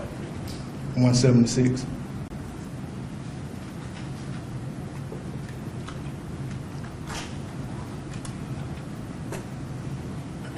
Did that patrol car have standard radio traffic equipment in it? And we all have radios on our shoulders. I think you misunderstood me, Mr. Howard. Did that patrol car, 176, have standard radio traffic equipment inside of it? My vehicle didn't. We have portable radios on our sides. So, but do the car have a radio in it? I have my MDT. I have my camera docket. Excuse me, my camera docket.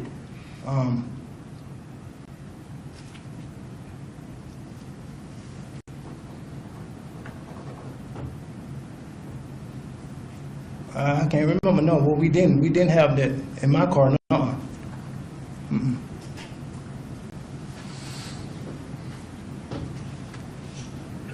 Are you telling us that the patrol car don't have radio? They have. I'm trying to remember on my radio on my car.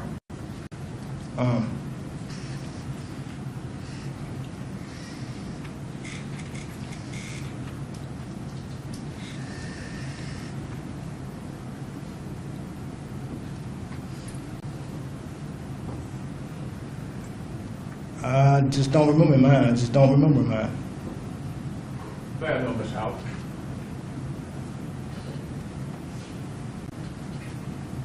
Did you check to see if the radio that you had were working properly before you moved that car?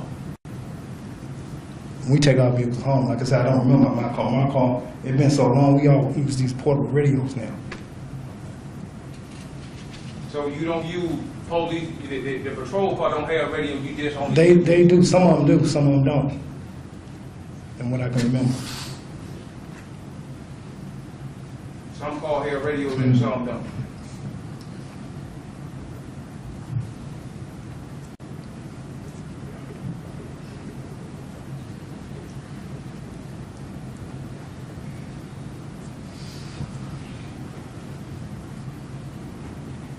All right, sir. Because the vehicle I have now, it doesn't have a radio in it. Okay. Did that patrol car have a standard audio and video camera in it? I don't know what you call it standard, but it had a audio and video camera in it. Was that audio and video camera working properly when you got in that car that day on March 22nd, 2011? Yes. Is it normal practice for you to inspect your police patrol car for equipment failure? Yes. What are the procedures if you find any equipment failure on your patrol car? You document it and you take it to fleet. On March 22nd, 2011, did you document any equipment failure in your patrol car, sir? I don't recall any failure. What work zone were you assigned to March 22nd, 2011? We didn't see, we covered a lot of different zones. It can be zone 11, zone 5, zone 7, zone 9, zone 8, and whatever other zones that the supervisor may have you go to. Okay. Were you involved in another investigation before you heard the radio traffic about the alleged carjacking? I don't recall right now. No.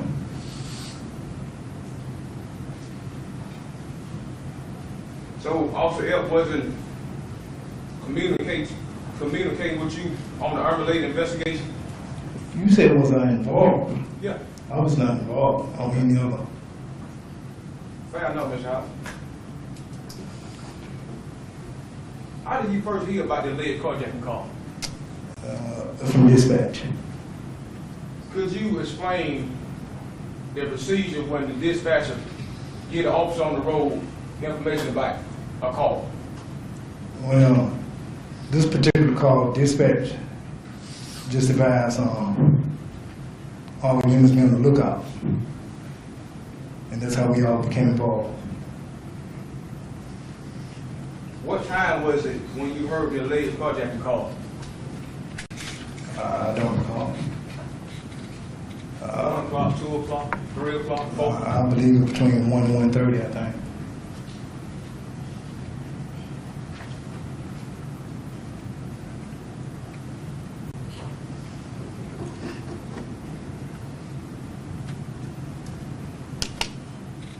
Did you hear the alleged carjacking call through radio traffic or by your cell phone?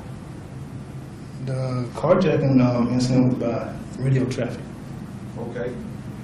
What was your location when you first heard the alleged carjacking call?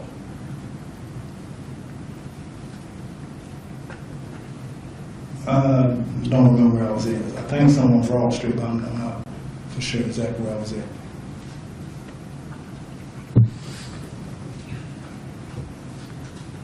When you think it's important to know who you was when you heard that call, do you think that'll be important in finding the truth of this case? If you can just tell us where you were when you heard this or what time you done that? I just don't remember. Okay, fair enough, sir. Did you hear the name of the people involved in alleged carjacking? I remember that dispatch said be on the lookout for Jamie Hood. I don't recall any other names at this time. Did you hit your Don Brooks name?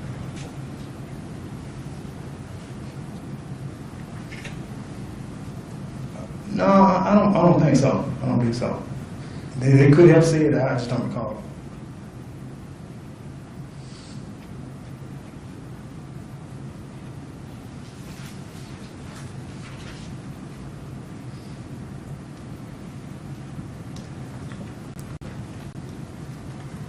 You recall hearing Jamie Hood name as a suspect, correct, sir?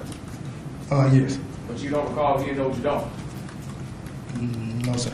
Okay. How did it make you feel when you heard Jamie Hood name as a suspect? It didn't make me feel no kind of way. Isn't it true the 911 dispatcher told all units that your Don Brook was carjacked at the red light beside the Pittman tire, correct? They could have. I don't remember that.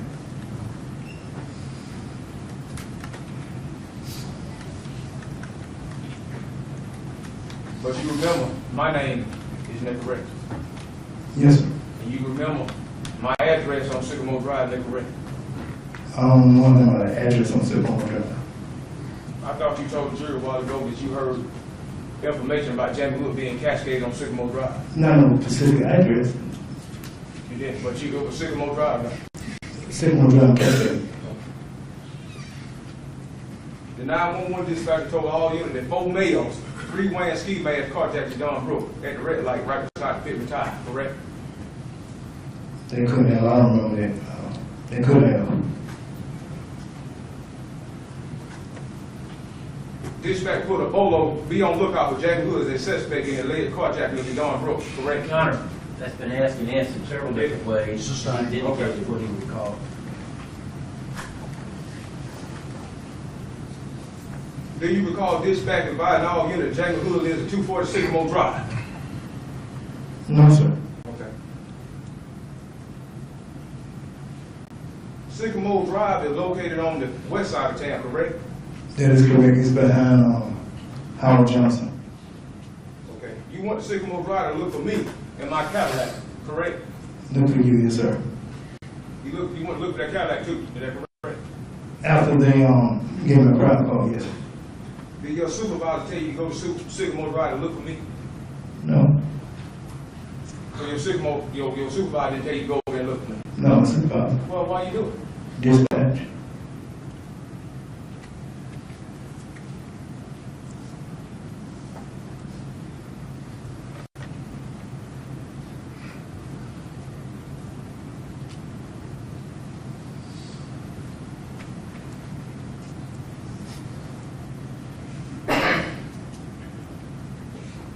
You said dispatch gave you a private call. Yes, sir. Why dispatch gave you a private call? That's what they'll do sometimes when it's time for shift change. They don't want to inconvenience anybody, and they will give me a call. Or they do that a lot. They'll say this is a courtesy thing. They just give me a private call and say, hey, will you go down to Cascade, Sycamore Drive, and look for the Cadillac? I thought they put all units, I thought you said, you testified there were several officers over there. That was after the fact. Okay, so but you would agree, dispatch told all them officers about this carjacking, pretty much every officer in Athens, Clark County heard about this over their radio. Your Honor, he can't answer that, I reject. You want to respond to the objection? I thought all of them, we got several officers on the scene, I'm trying to figure out why did one officer get over there. Objection sustained. Okay. Well, could you tell us, why did dispatch choose you out of all the Athens, Clark County police officers going over there Sycamore Drive by yourself? Can I answer Explanation, that? I would reject. That objection sustained. Okay.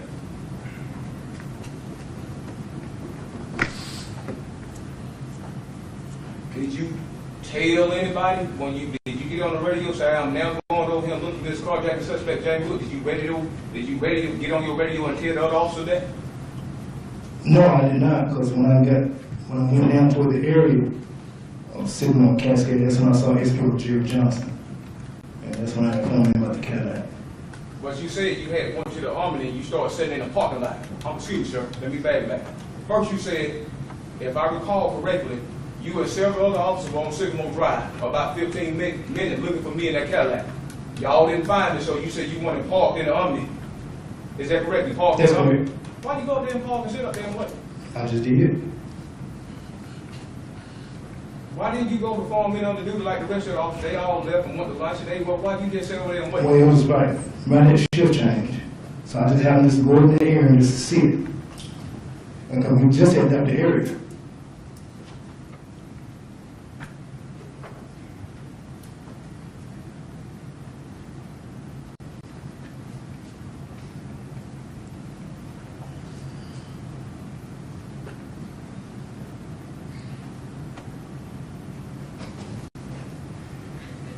But you did have your radio on you when you was up there sitting there. Yes. And you could have very well got on, when you left the Omni, proceeding towards Sycamore Drive to go look for me again. You could have got on that radio and told them, I'm now going back to Sycamore Drive, look for this car, suspect Jamie Hood. You could have done that, couldn't you? They just gave me a private call just off the radio. They told me to go down there. So I communicated with dispatch on a private call. So, yeah, it was private, it was so private, y'all didn't want the rest of the officers to know that you were going over there to Sycamore Drive, look for me. It wasn't like that. Well, what was it then? It wasn't like that at all. It was, they gave me a private call. Just like I want to give you a call, I want to do a cell phone. Hey, I want you to go down and check the area. It was right at shift change. I understand, sir, but what I can't understand is, this is a carjacking suspect, and you go over there without telling nobody. I'm trying to figure out how and why. I did. She told me Jerry Johnson when I got down on Sycamore Drive. But you didn't get on that radio and tell the rest of the 100 or 200 officers at Clark County. Well, it was right at shift change. They was already going in. But you didn't let the one who was still on, you didn't let them know, did you? They was already in then. But you didn't let nobody, the other know, did you? No.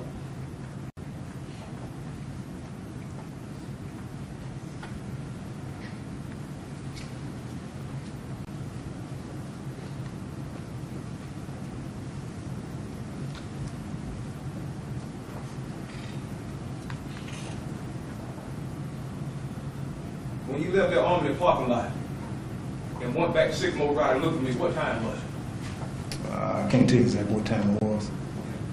Do you recall central communication telling all officers who are looking for this carjacking suspect, be advised to use caution, because the victim is advised they were armed with a sawed-off shotgun and several handgun. Now, didn't dispatch tell all units that?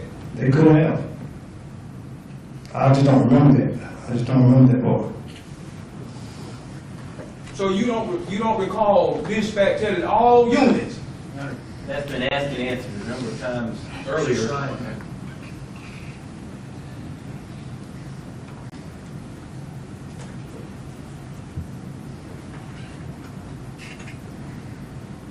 Ms. Howard, if dispatch ever advised any police officer to use caution, and the victim was advised and they were armed with several handgun and sawed-off shotgun, what are the procedures?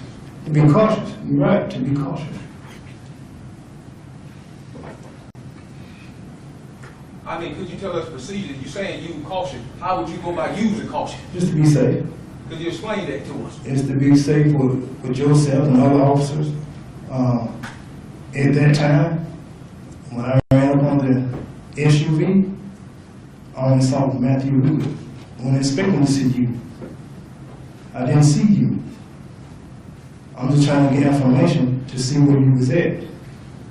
Now, if I had saw you in that vehicle, I would have did a felony stop, but not by myself. Ms. Howard, doing your interview with Rebecca Shaw on March 22nd, 2011, isn't it true that you told Ms. Shaw that I saw a passenger that looked like Jamie Hood? I don't recall that at all. Can you see me here? Good. Okay. That's not.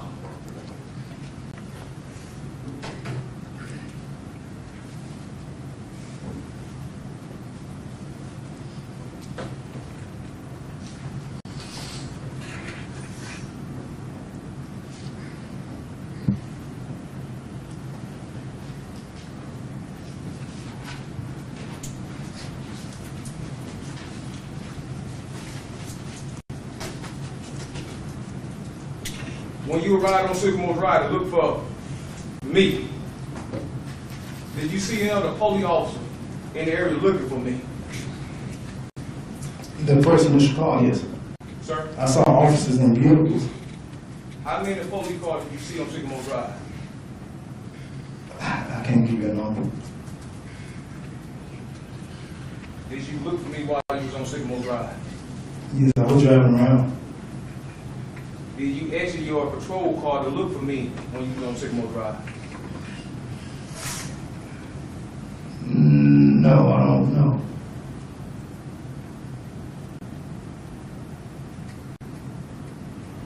After you failed to locate me, did you leave Sycamore Drive? Yes, I did. Okay. Did you park your patrol car on Sycamore Drive after you failed to locate me the first time you were riding over through that 15 minutes? Did you park your car over there at any time? Could have stopped and talked to officers for a brief minute. And then I could have stopped for a brief minute. You could have, or you did. I could have. That was 4 years ago. I know it had been 4 years, but you seem to remember being standing at that parking lot on. Stuff I remember, stuff I don't. Is it selective memory today, Mr. Howard? Stuff I remember, And stuff I I don't. was checking that, yeah.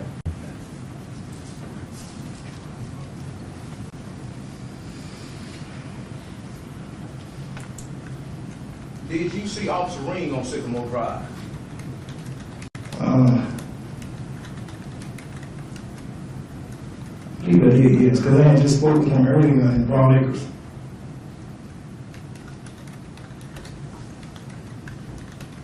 Do you recall talking to Officer Ring while he was on Sycamore Drive?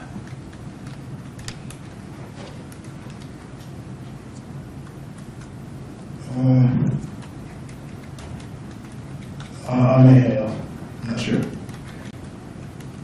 Did you see Officer Christian on Sycamore Drive? I think I saw him the first time. When I was looking for him, the first time. You think you did? You did? I really saw he was in the area. Tell us Go ahead. what did you see I Officer believe I Christian? saw his car, What did you see his car at? just riding around the area. Was it stopped in the road or was it moving? He was moving. So it wasn't just stopped there in the road. No, we was all riding around looking for you. Okay, well, Officer Chris is sitting parked in the road waiting on shift change to change, talking on cell phone to somebody. I don't remember that part.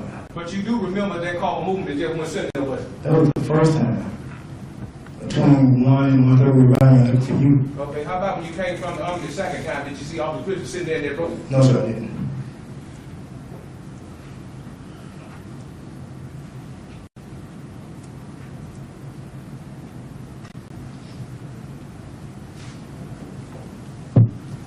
Excuse me, Judge. What time you want to break, sir?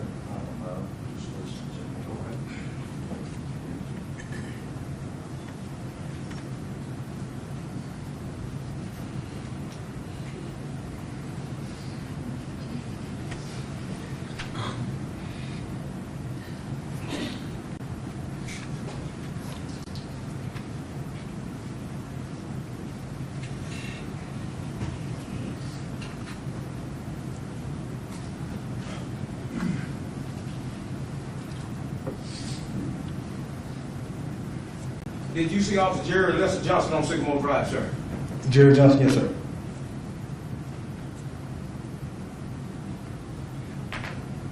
Jerry Johnson, your brother-in-law, is that correct? That's correct. What did you and Jerry Johnson talk about on Sycamore Drive? I told him to go around, take a right and go down Cascade and look for the Cadillac. The brown Cadillac. Your Honor, I think I'm gonna have to use a little Elmer, a couple of state's exhibits to pull up that old screen on Sycamore Drive so me and him can talk about what we saw. What exhibit number is that, you know? That'd be exhibit number 10, sir. Exhibit number 145, exhibit number 149, exhibit number 150, exhibit number 151, exhibit number 152,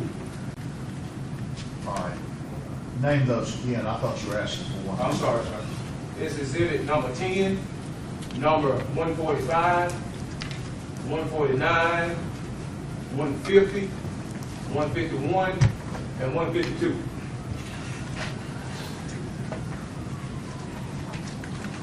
I wrote down those numbers, Ms. Davis, if that would be helpful to you.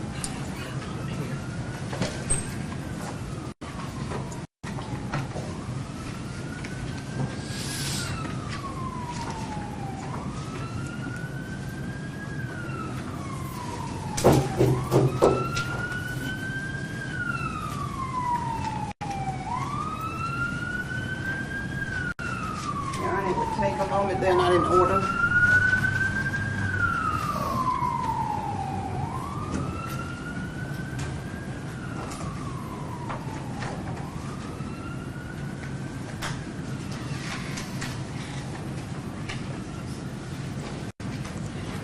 Exhibit 10 was over here near the elected.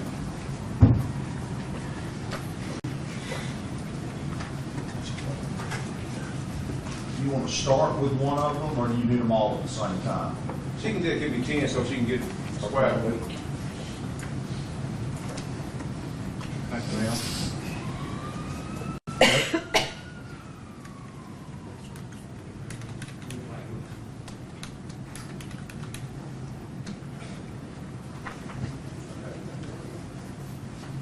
I'm sorry.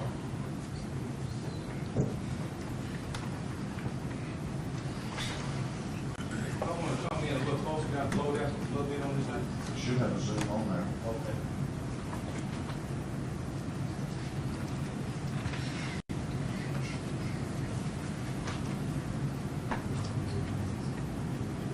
Okay, there. Oh. Mr. Howard. Okay, you had a little red thing they use so we can demonstrate? This it? Yes, sir. I guess. Okay.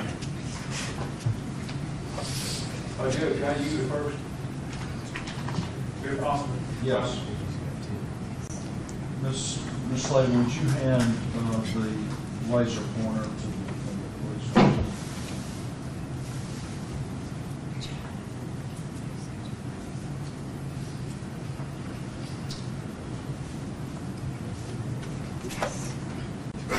Thank you, ma'am.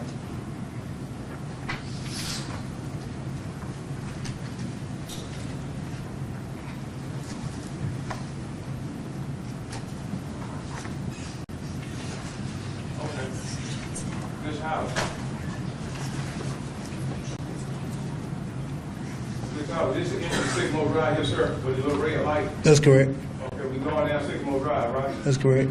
Now, could you tell us, what I'd like you to do is take this little thing here, the little laser, and I'd like you to demonstrate how you come down on Sycamore Drive, what you're doing. Can you do that for us, please, sir?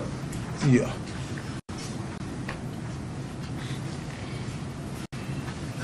I think the question needs to reference at what time that he was talking about. Okay, the Before first the time. Omni or after the Omni. Okay, you're right. Before you went to the Omni, when you first went to Sycamore Drive, when you first heard it over the radio, this carjacking suspect jacking Sycamore Drive, could you show us what you seen and what the officers were and what you just what kind of happened, sir? When I recall, when we came down this way, came down Sycamore Drive, and when you went all around Cascade, this used to go over to apartments right here. I think we also went down Timber Chase, I believe. And I'm not sure about Regency. We could have went down there too, I don't remember. But I think we focused on this area right here. What, I mean, when you say you focus on the area, did you come in the first entrance or the second entrance? Show me where the first entrance at. First entrance is Cascade right here. Yes, sir. And this is also the second entrance. Okay, when did you go in the first entrance or the second entrance? The first time, I don't remember. I could have came in this first way. I could have. I'm sorry, sir. You say you don't remember? I said I could have came in this way first time. Or I could have came in this way. But we was covering the whole area right here. So you don't know if you come in the first or the second. Mm. Now, you said, you saw Officer Ring. Tell us when you saw Officer Ring at. Could you please do that? When you asked me, I said I could have. That's what I said. I said I could have. So you couldn't. But I could have talked to him right here on Sycamore. I could have talked to him right here. Don't recall where I saw Ring at. But we just had left on Broadacres apartment complex. Okay, but you can't tell us where you talked to him at. No. How did you, when you saw him, when your car parked, did you stop and talk to him? More than likely, if I talked to him, we stopped side by side. Where y'all stopped at? When we stopped, we probably stopped right here. We could have stopped in there somewhere. So you don't know if you was on the main street or in that apartment complex? No, I don't remember right now. That's it. Okay, was Officer Johnson over there the first time that you was on Sycamore Drive?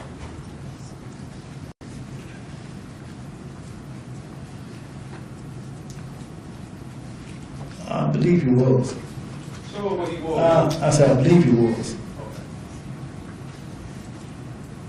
You said Officer Christian, show us what Officer Christian was over there. Show he. No, there was a lot of officers over there just combing the whole area.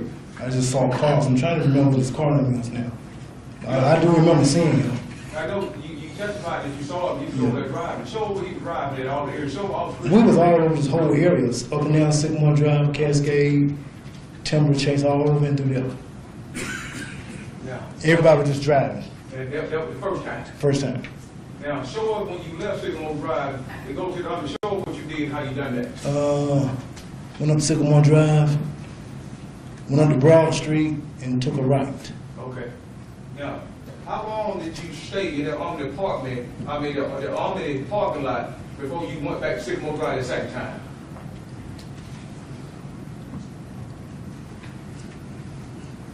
It wasn't long at all. I'm not sure how long it was, how many minutes.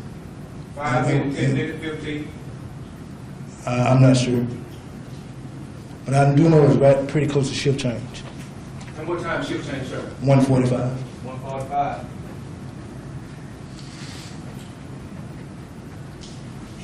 Sometimes officers leave out and head out earlier to shift change, because they had to swap vehicles out.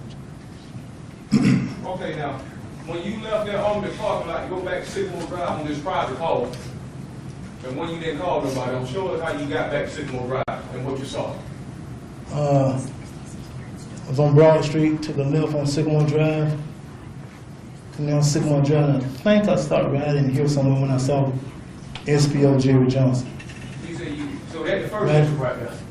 Yeah, So you stopped right there at the first entrance. right in there, because then he took a right and came on in here, So he took a right and came on in there. in Cascade, yes. So you didn't take that right, you didn't go that way. I came straight down. You came, you came straight down this time. I came the second time. So you came to get the second time. Show us with that laser, how did you, specifically how you came down here that second time? Come down Sycamore Drive, Okay. and I think right in here, that's when I saw the red SUV, Ms. Howard, right in here. Ms. Howard. You gonna lie to that jury, but you. Your Honor, that's argumentative, and I would object.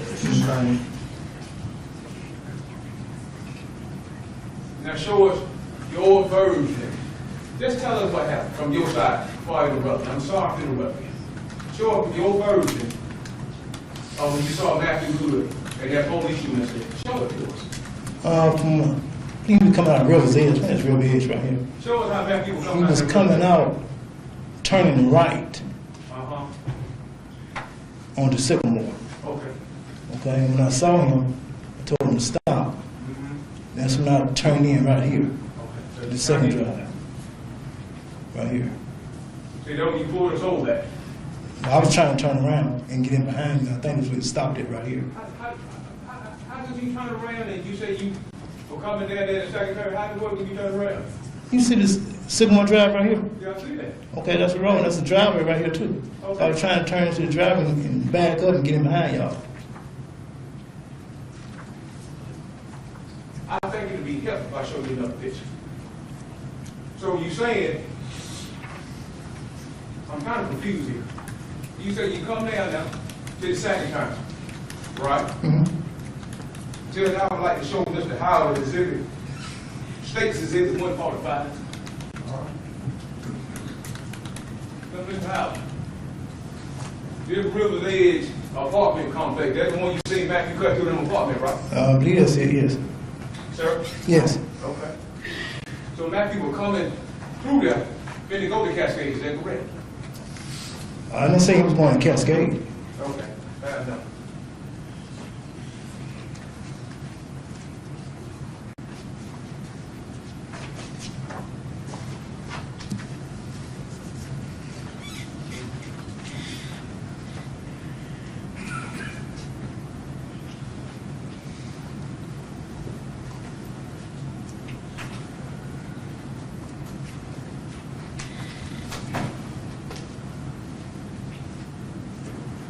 Your Honor, I would like to show Officer Howard the fitted exhibits, what we got, 13, this will be my 13.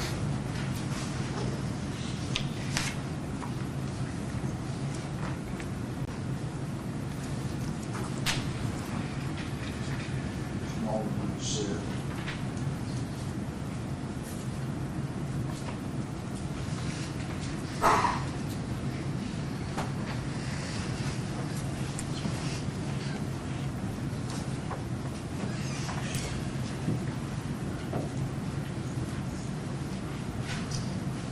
Can I ask a question? Ms. Howard, do you recognize what you see in the fitted exhibit 13, sir? Yeah, I see it. Is it a fair and accurate presentation of what you saw that day? From what I'm seeing here,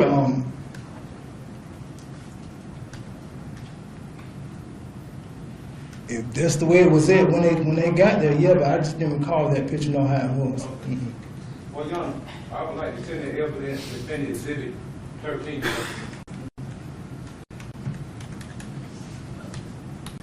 I think he indicated he doesn't recall actually being Or could I put it up on the MO without being evidence and displaying for him?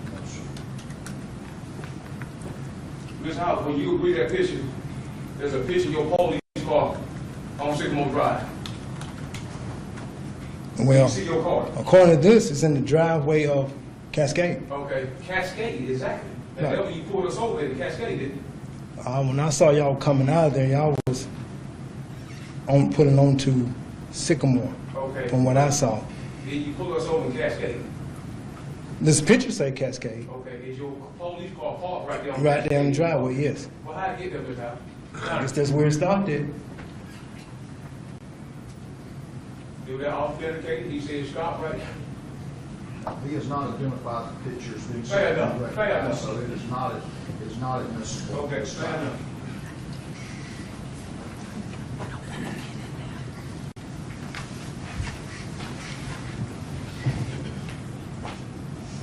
Ms. Howard, I'd like to show you State's Exhibit 149, sir.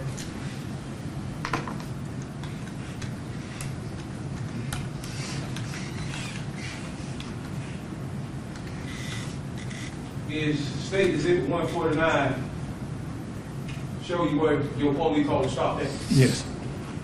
You see that red Suburban to the side, you see that? Yes. From over there? Yes, sir, you see it right there, yes, sir. Yeah. I think I got a better picture for you, sir, it might be better out. Oh, that one kind of messed up, this will get me a little better. How about State Exhibit 151, sir? Is that a better picture for you as far as that red Okay. Suburban in your Okay. police car, sir? Okay. Okay. How did your police car get parked in that direction? Evidently, that's why I pulled in it right there Okay. and stopped. Okay. But from what I remember that day, what I thought is when y'all came up, y'all was coming up Sycamore, and I turned in behind y'all, but that's where it's at right there. Okay, now, Mr. Howard, isn't it true that when you first saw us, you were coming out of Cascade Apartment? I would respectfully object to that question because he indicated when you first saw us, I think he said particularly he saw Matthew, he'd like to serve whether anybody else was in the car at that time. Fine, I That's just, what he recalls now. fine. Now, when you saw Matthew Hood in that red SUV, sir, isn't it true that your car was parked in the opposite? You were coming out, we were coming like this, and Matthew, we were coming like that. In opposite direction. Yeah, we were coming out direct. I'm on Sycamore. I'm asking you, you telling us your car was not parked. I mean, you was coming out of Cascade, and we were coming to do like this. Look at me. Could you please let the lights on? You get it right there. I'll get it right. Miss Howard, do you recall you were coming out of Cascade like this, and we were coming across dressed like that? Do you recall that when you first saw me? No, no. So you mean to tell you didn't do that? No. You see how the car was? I'm on Sycamore. And I saw you all coming out of River's Edge. Okay. Now, when you saw her coming out of River's Edge, you were coming straight out of Cascade. We were face to face, wasn't we? The way that picture, I'm coming out of Sycamore. Okay. Well, how did you turn your car around? You said you turned your car around. If you behind us, look at me now. If we come out of River's Edge, and we going right here to Cascade. If you behind her, you wouldn't have had to turn your car around. You just could have got right behind her, Mr. Howard. You wouldn't have no reason to put your car in reverse and turn around if you coming in right behind her, Mr. Howard. From what I remember, no, that's not how it was. Well,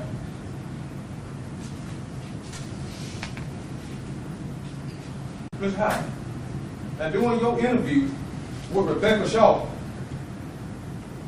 isn't it true that you told her you put your car in reverse? During that recorded interview, you put your car in reverse and you turn around. When I turned around, yes, when I saw you all coming this way, I'm going this way, I turned, trying to get my car in reverse, yes, to get in straight in behind you all. Why would you put your car in reverse if you coming right behind her?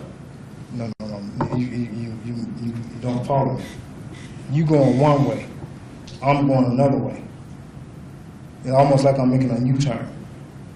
Okay, but I had to put into the driveway.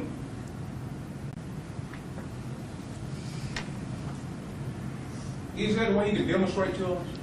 Can he demonstrate out here, hey, what he was doing? And because I don't believe he can demonstrate a car maneuver here. well, can I draw? Could I do a little drawing for him? Okay, I see when I make that work out. I ain't the best drawing of Mr. Howard, but I'm gonna try to get it so you can understand.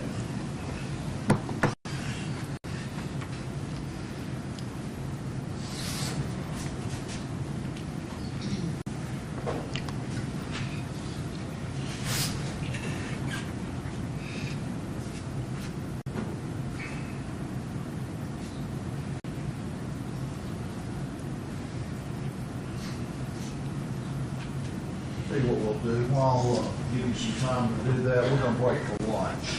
I'll ask you to go to the jury room and I'll make arrangements for you to be taken out today.